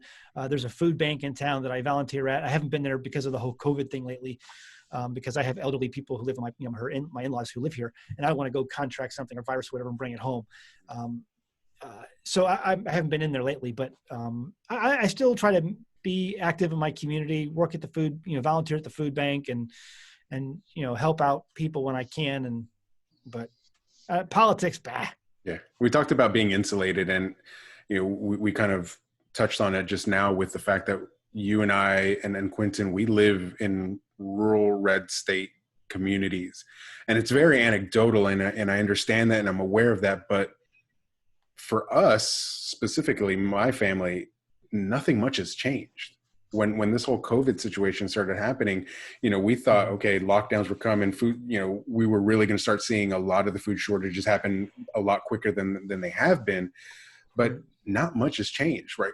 I've been working from home since 2016. We've been homeschooling since my now 18-year-old, he was in first grade. So, I mean, we've been homeschooling, and we were built for such a time as this. So are you seeing that in your community where not much has changed? I mean, obviously there's a little bit of tug and pull with executive orders and who can be open and who can't, but have you seen much of a change in your area? No, Arkansas has been, we're part of the Arkansas Ozarks. So Ozarks encompasses Missouri, Arkansas, and parts of Oklahoma. So in our Arkansas Ozarks, Arkansas hasn't really shut down at all. They had some things shut down, like some banks, schools, things like that. But I mean, for the most part, there wasn't a whole lockdown. Shut down maybe, but not really lockdown. So I've just not been going to town as often. I've been going like every 2 or 3 weeks. So my last time I went to town, I hadn't been to town in 2 weeks, but the time before that had been 3 weeks. So normally I would go once a week, but I'm kind of enjoying not going. So I only go when I have to, and I need to get a few things. But no, I haven't really seen a lot. I mean, there's people in Walmart who wear face masks, and people in Walmart who will yell at you if you go down the aisle wrong. But I mean, it's like, and your state, you live in a red state now, but you might be going blue there, buddy. Yeah. We hope not. It looks like that's quite possible. If it doesn't happen this time. In months, literally. I mean, since this whole thing started, probably 2 or 3 months, I literally haven't been in the grocery store. Yeah. I don't even want to go in there. Well, it's so weird because I ask you. I was just going to touch on one thing. I was like, it's so weird because we have been going back and forth. We do go out, and we're trying to live as normally as possible. And then we had a group of friends come over the other day. I won't mention how many that were in the party, but we had some friends. It was illegal. We had some friends come over, and the comment that they made to me just kind of took me back, because it was like, this is the first time we've all left the house since March together. Like, we've been to the store, blah, blah, blah. But this is the first time we've all been out, kids and everything, since March. And I'm like, oh my gosh, how are you surviving? Like, we just gotta get out sometimes. Like, face mask or no face mask, I don't care where you stand. Like, we got to get out. Yeah, me and my wife felt like that for like a hot minute. There was like a time at the end of March where we were just kind of like going stir crazy, and we're like, we need to just go somewhere and go do something. We didn't, and the feeling just kind of passed, and now we're just like, I don't really want to go anywhere. Like, we're good. It's all good. Yeah. So, yeah, I really wanted to do some traveling, because that was one of the things that they recommended for people who, grieving loss of a spouse, things like that. They say, get your kids, go do traveling, go see some new things. And so I wanted to go to the Creation Museum this year in Kentucky. I wanted to do some trout fishing with the boys, do some different things like that. And I haven't been able to do any of that. So I was kind of disappointed. We did get to go to Colorado, but that was really before anything started getting crazy. But I hopefully when all this dies down, I want to go do some things. But I'm totally fine with sitting at home and not doing anything. So community building is really important to me, and you've got everything on the home front pretty much locked down. You're working on building your tribe. And what is it besides what you'd already discussed with interactions in the community? What are some things? What are some messages, or what are some ways that you're influencing your community positively and trying to change perceptions, change attitudes about personal responsibility, preparedness, homesteading, et cetera, or politically, whatever it may be? Yeah, I really don't go out there and try to change people's minds, because the reality is most people you talk to about this stuff, your eyes just gloss over, and they don't want to hear it because they have that disease called comfort. And to take something or take someone out of their comfort zone and to show them something different, it's just not going to register for a lot of people. Now, there's some people who come to you because they're seeking this information. They want it. They know, they're realizing this. They're students of history. And so they see this and they're like, hey, Zach, you got what I want. How do I get what you have? How can I take the steps necessary to do some of these things? And then those are the people who you can kind of mentor and just kind of give them some steps and things to do to get towards the goals that they have. And everyone's goals are going to be different. So everyone's going to be different in that regard. But I just think that going out and trying to proselytize homesteading or preparedness or any of that stuff, or self-sufficiency, lifestyle. I mean, I live in a very rural community, but there are people who look at you sideways if you tell them you should have a chicken. Oh, yeah. But it's just that's the reality. Very true. I mean, we have a farmer's market that does horrible every year, and the farmers get frustrated because they have to throw away so much of their organic homegrown produce because people won't buy it. Now, I mean, like for instance, a lot of it goes to the food pantry that I volunteer at, but the local Harps or Walmart will donate these old donuts boxes full of donuts that are past their date or just about to pass their date. And they'll give those to the food pantry, and the people come in, and what do they go for first? It ain't the fresh cabbage and cucumbers, it's the donuts. So you're dealing with a mentality that has been built upon by years and decades of bad information. Society. Yeah, but that's what we have fed ourselves, information wise as America, and that disease is so strong in so many people. Trying to tell those people, hey, listen, you really should do the cabbage. Not only will they look at you sideways, they'll probably hit you upside the head. So. Well, I know I had the fantasy, the honeymoon concept of what living in rural America was going to be like.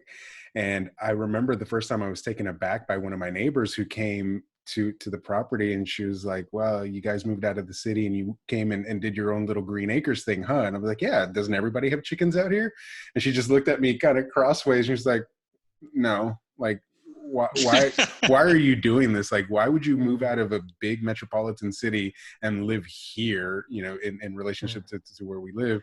I was like, why not? Like, doesn't everybody out here just have chickens? And so you definitely go into it with this romantic view of homesteading, of everybody's going to be coming over and raising a barn with you if you need help.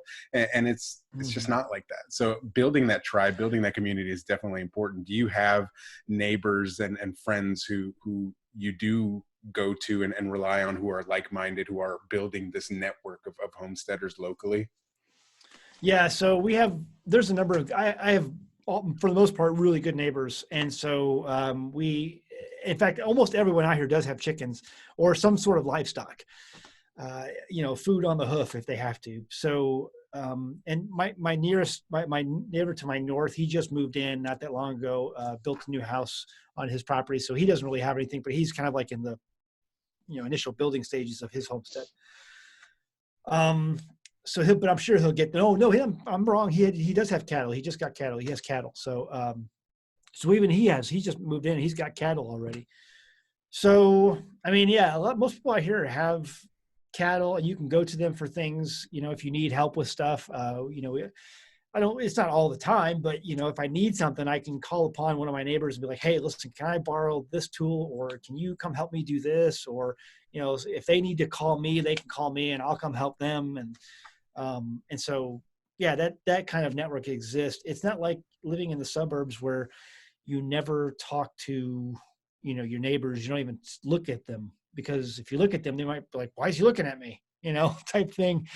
But that's the way it was in suburban America for the most part. You just kind of keep to yourself. you don't even know who's living next to you. But No out trust. here, everyone knows everybody. Everyone knows your Business.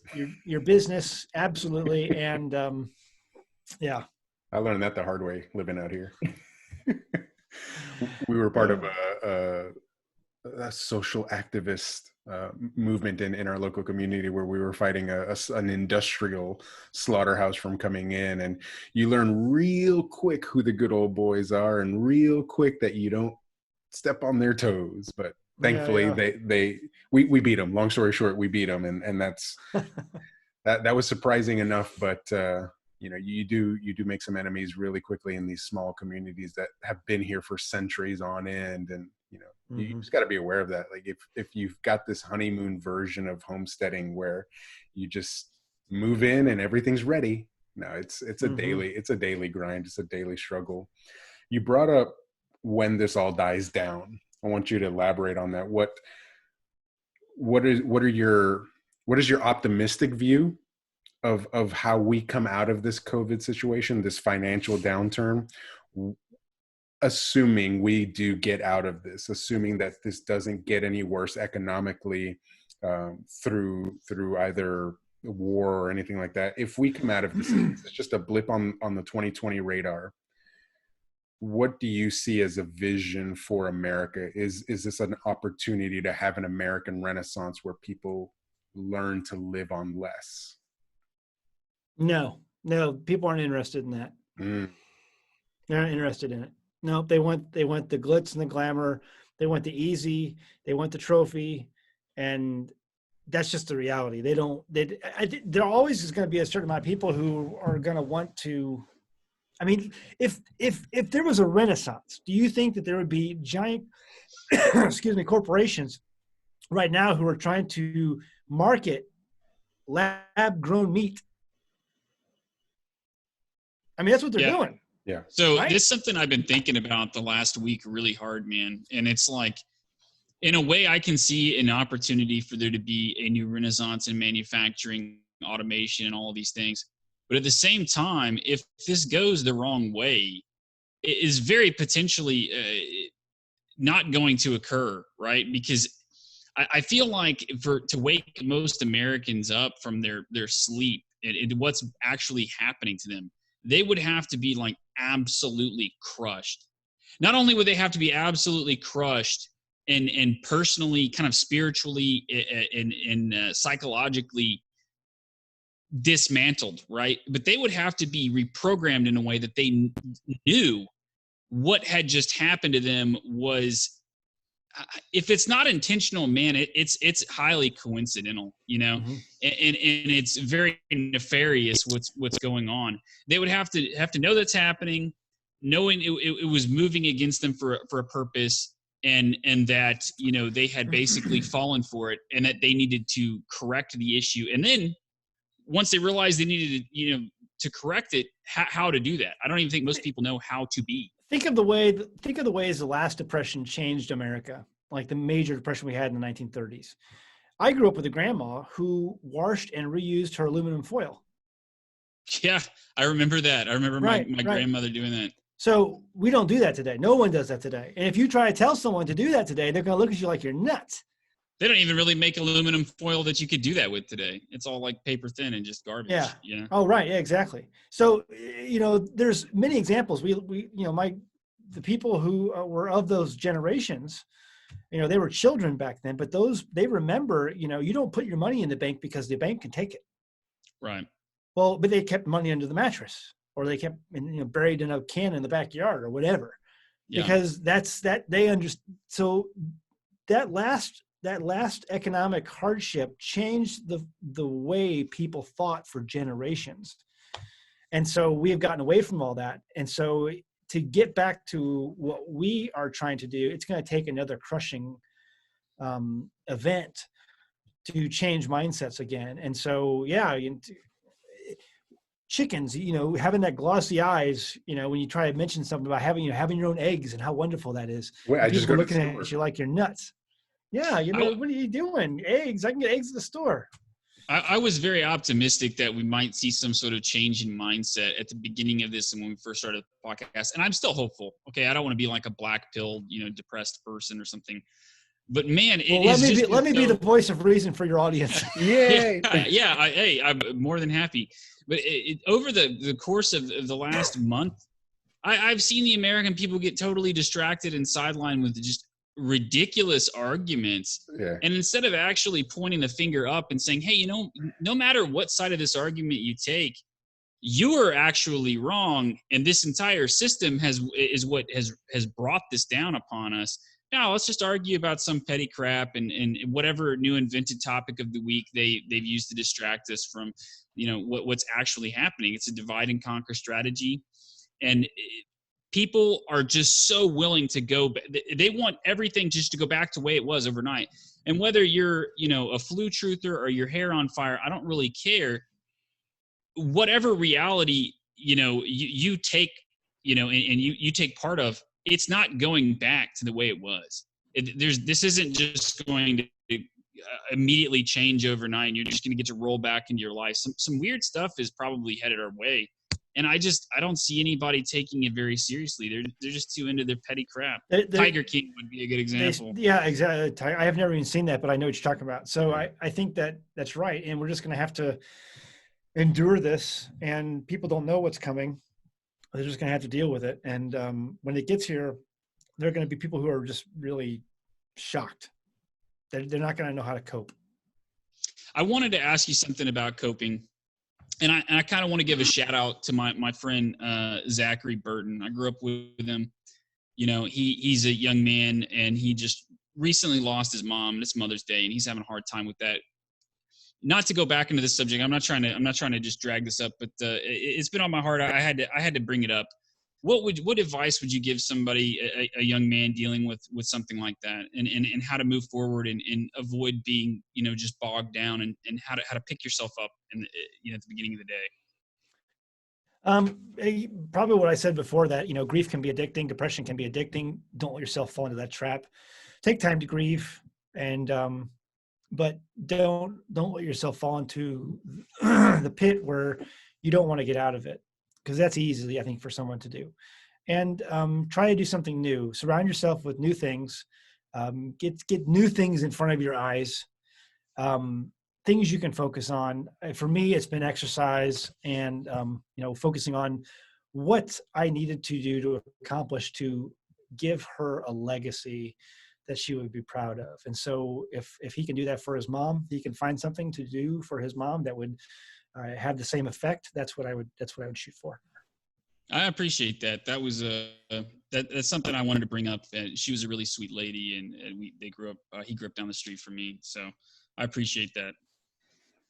Zach, you talk a lot about leaving this legacy and continue to build this legacy that you and Jamie started together, and occupying your time with exercise and homeschooling. Outside of the exercise and homeschooling and taking care of your boys, what are some of the things that you are doing for yourself right now to get past it and go day to day? I mean, that's kind of it. I mean, I'm still trying to find joy in things. Excuse me. Throat's starting to get a little dry. I don't know why. Probably that COVID. Yeah, all the vodka's gone. Need to get some more of that going. I think it's still trying to find some joy in things. There were things that, me and her shared that were joyful and we enjoyed. And so I still want to do those things. And that's how I cope.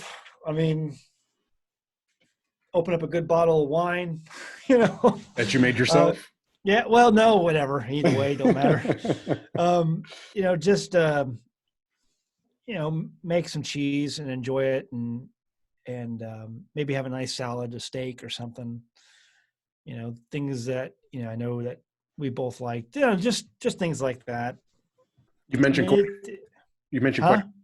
quite a few books. What are you reading right now that you're finding joy in or escaping into to grow yourself? I just started a book. Actually, I'm really liking it. I need to finish it. Normally I can get through a book really quick, but there's so much going on. There's so many things pulling at me. Yeah. It's a book by a girl named Stephanie Bain, and she is I say girl. She's definitely a woman. She's teaches at the University of Alabama, I think, one of the universities there, and she wrote a book called "The Girl I Left Behind," and it's about a girl who disguised herself as a boy during the Civil War, and to try to figure out how to deal with the Union Army who's come into her Alabama town. Anyway, so it's really interesting. I'm really enjoying that, and so that's what I'm reading right now. Is it a history book or just it's fiction? No, it's fiction. Yeah, okay. Fiction. Mm-hmm. Okay. But it's got a lot of history rolled into it. So sure. When I read books like that are historical fiction, I have to stop so many times and Google things because I want to learn more about the things I'm reading about. And so it takes me a long time. Takes me a long time to get through the book. Have you ever read Gods and Generals? Yes, I did. Fantastic. Yeah, yeah. I read that when I was, college or something, high school. I don't know, but I read through a bunch of those. Yeah, it's a fantastic book. Isn't there a series of those though? I think there's a series. Yeah. Gods and Generals, Gettysburg, and Killer Angels. Yeah. Yeah, I read all three when I was younger. Yeah. We talked a lot about building community locally. You've built a very strong following online through An American Homestead. Do people locally know you as Zach from An American Homestead, or are you still kind of keeping that separate, the online persona? Sometimes, if they do, they don't let on all that much. I think some people think it's kind of ridiculous. What part do they think is ridiculous? I don't know. I'm just speculating. Okay. I think some of them just think, oh, just you're that YouTube guy or whatever. Mm-hmm. It's weird. It's a weird dynamic. I think there's people who really appreciate it and they like it. People have come up and told us as much, and they really enjoyed watching us, and they mourned with us when we lost Jamie. Mm-hmm. So, but I think there's some people out there who are like, I don't know. I think some people appreciate it, some people don't.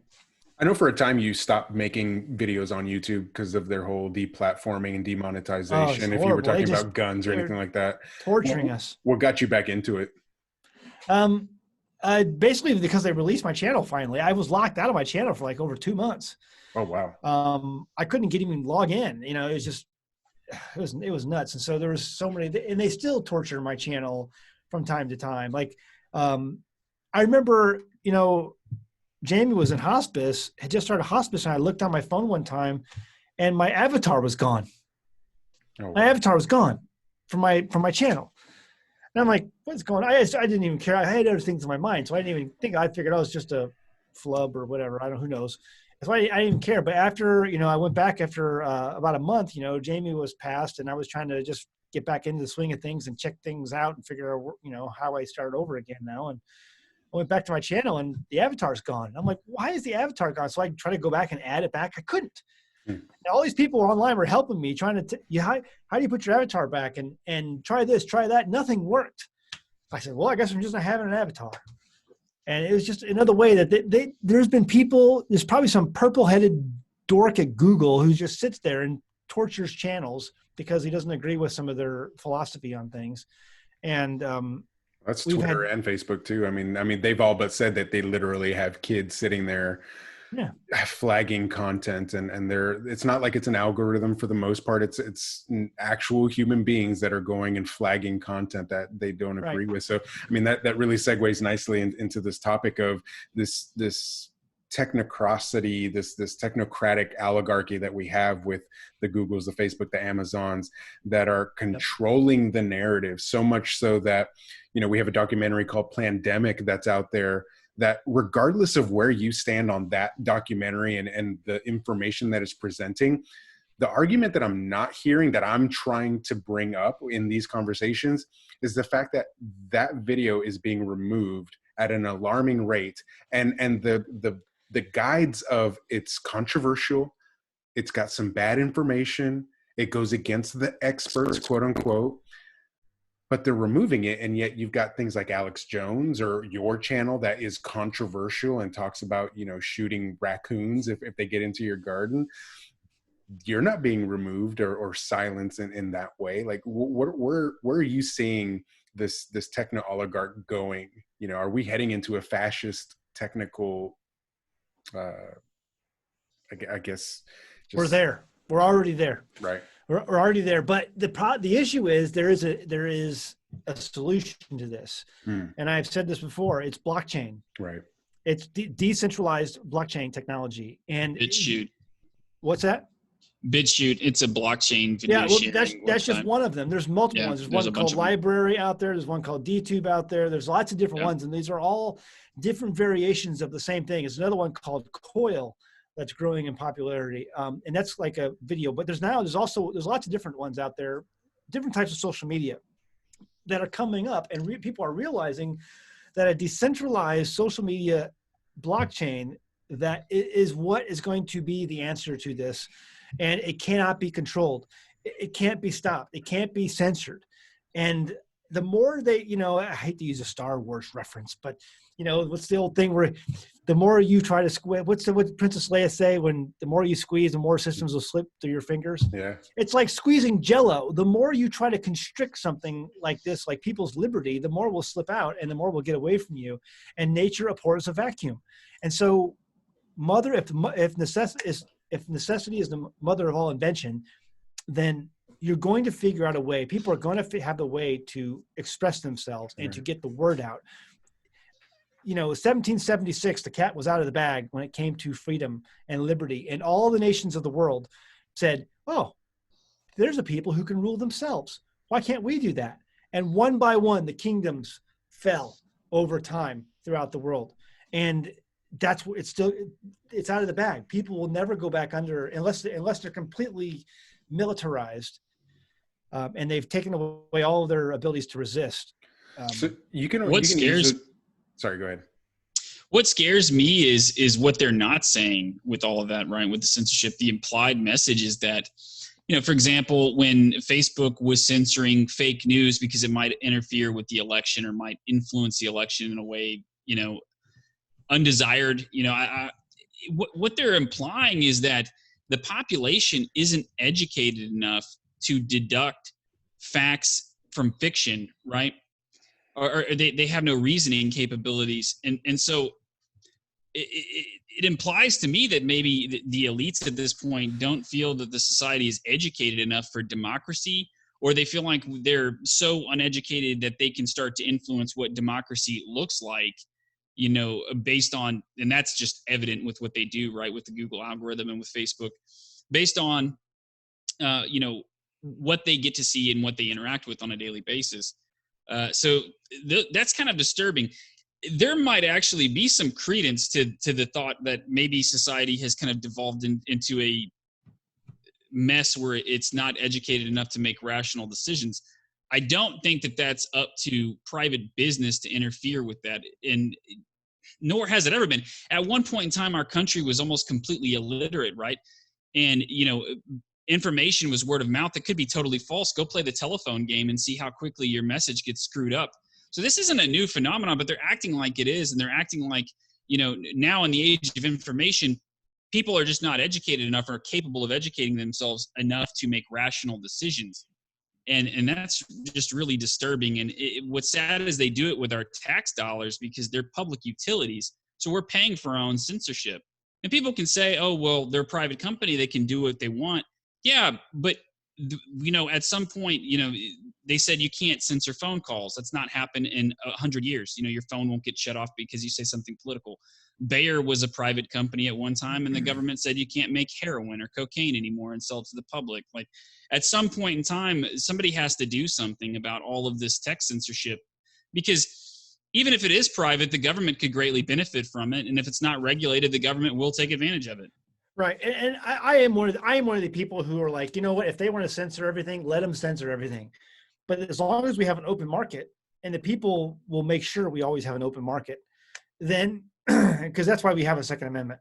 But that's what makes what Sean Hannity said so stupid. It's those people who are guaranteeing that there will be an open market tomorrow and today. So as long as there's an open market, you have things like blockchain. You have those kinds of technology. Me and my kids are going through and reading about the American Revolution and all of the different countries around the world who collapsed because they wanted to do the same thing that the Americans did. France was one. They kept getting king after king who just wanted to declare himself emperor. And the people were like, no, we want freedom. That was the whole thing with Lafayette and George Washington, So, and I see the same thing, with Bitcoin, with a blockchain like Bitcoin. Okay. And you have this currency now that is now the 9th largest currency in the world. Okay. And it can't be shut down. They want to ban it. They'll ban it tomorrow, but they can't. And so you have this revolution, whether it's Bitcoin or Ethereum or Ripple or whatever, it doesn't matter. You have something that it can be decentralized tomorrow, and the governments of the world can't do a thing about it. It's the financial. See, who's the guy who said, if you give me control of a nation's money supplies, I care not who makes its laws. It was okay, Rothschild. Right. So he's living during a time when the American Revolution has happened. Okay, the Americans are new, and he's like, well, they don't have a king, and all these other countries are getting rid of their kings. He's like, I don't care, because if I have a national bank, it doesn't matter who makes the laws, a king or a Congress. Well, now you've taken down another king, and it's the national bank. It's the centralized banks, and you've created a money supply. Do you remember the Liberty Dollar? Do you remember that? Yeah. Anybody remember the silver Liberty Dollar? Yeah. There's a guy in his garage who's making silver coins. And what happened to him? 1990, whatever, 2000, whatever it was, 1998, he basically gets thrown in prison because the US government hates competition when it comes to currency. Because Rothschild said, if you give me control of our nation's money supply, I care not who makes its laws. That guy was competition to the nation's money supply. And they threw him in jail. But see, you can't throw Bitcoin in jail. No one knows where it's at. It's on a network that's impenetrable at this point. So you can't do it. You can't shut it down. It's another oligarchy that is just falling. And what I see happening here is just another war. And like I said, it doesn't matter if it's Bitcoin or Ripple or whatever. It's decentralized. We even had Facebook trying to create their own cryptocurrency in that. Yeah, but it's going to be a stable coin, so it's only going to be $1. It's going to be pegged to the U.S. dollar and other currencies. But either way, it can be made decentralized. Facebook could make it decentralized tomorrow. And at that point, and that's why these countries were so against Libra, the Facebook token, because they can't control it. So I don't care if Facebook censors everything. I don't care if YouTube censors everything. It's only going to last for a certain amount of time. Mother is necessity. Necessity is the mother of all invention. There will be something else that will allow the people to put up content and to do it in a way that it's liberty minded. It's just going to take some time for it to be developed, and it's already being developed. We just got to see who's going to be, the winner. So I have a question for you. This is a cryptocurrency question. So where do you feel that cryptocurrency, if at all, falls into preparedness and homesteading? And do you have a personal cryptocurrency policy? Yeah. So I got involved in Bitcoin early on back in like 2010 or 2011, and I sold it in 2012 because I thought I was making out like a bandit. I was an idiot. So I did something really similar, actually. Yeah. So, but I've been in that game for a while, and I'm still in it now. But I think, yeah, it does. It's significant because like I said, it can't be shut down. It can't be controlled.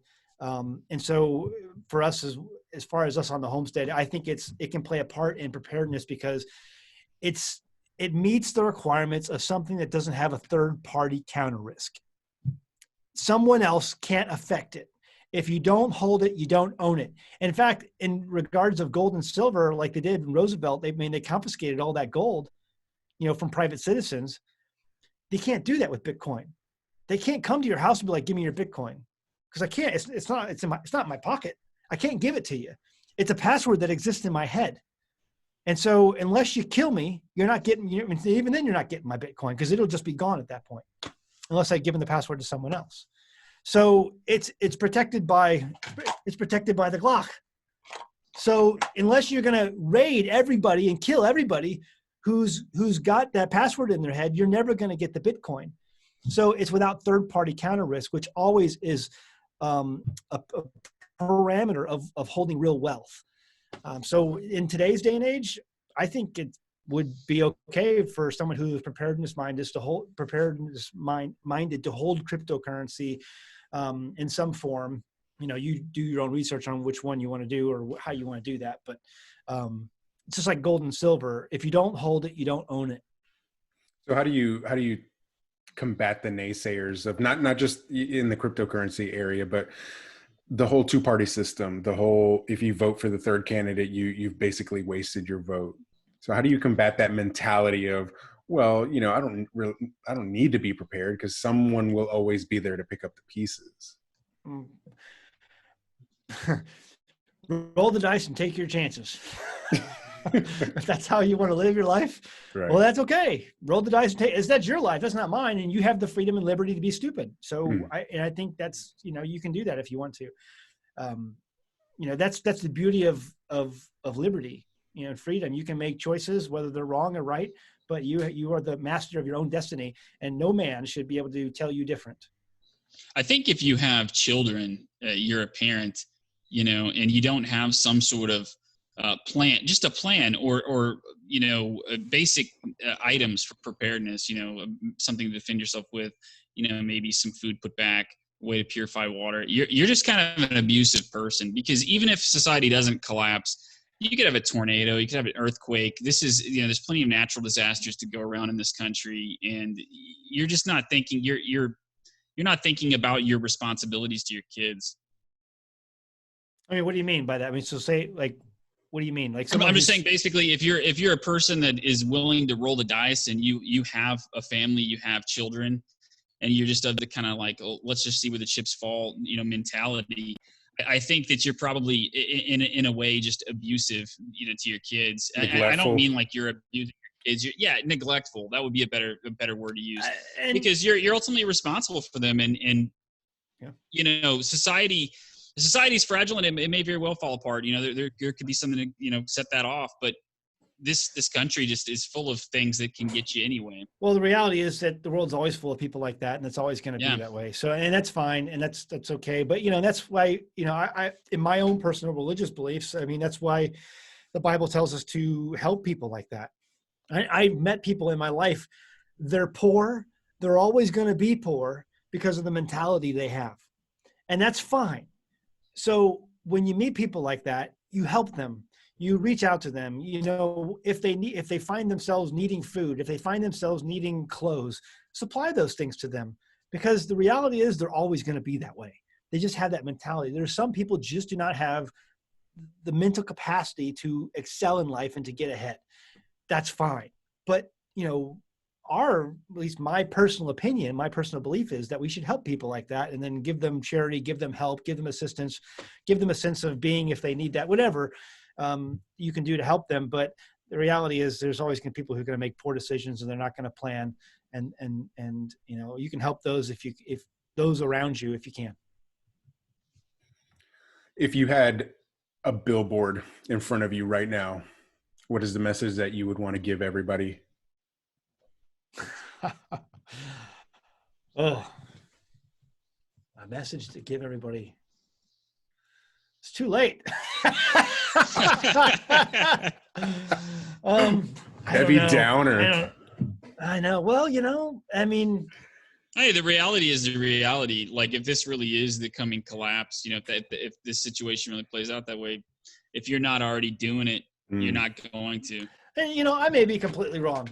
If I'm totally wrong in this, great, fantastic. We go on living this, great American life for the next 20, 30, 40, 50 years. Who knows? Who cares? Then that'll be fine with me. I'll be totally okay with that. You'll invest more in Bitcoin. I'll be buying more Bitcoin, and, whatever. I'll be building my kids' houses here on the homestead, and they'll be raising their families, and things will be great. But I just, I don't think we're there. But if I'm wrong, I'm wrong, and I'm totally fine being that way. I'm going to try to do the best I can for my family by what I'm seeing as a student of history, and I think we're in for a giant world of hurt. I really hope I'm wrong about the potentiality for collapse. Like I think we all want to be wrong. Nobody wants this, because it's going to be horrible. I'm not rooting this on. Yeah, it's going to be horrible, and I don't want my kids to have to go through it, but they're going to have to if what we're saying is true. So, let's just go back to, the positive attitude I mentioned before. Let's have that positive attitude. and go forward, and whatever life throws our way, we're going to figure it out, and we're going to come out the other side.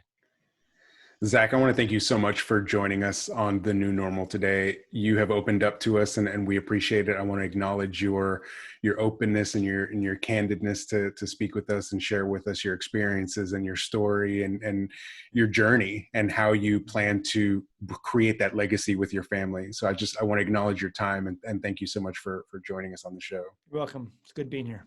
Thanks, man. Let everybody know where they can find you and how they can get into this homesteading journey and get all the resources that you can provide. We have a website at AmericanHomestead.com. I have not updated it in a while. It's not the most updated website, but there is a lot of good content there.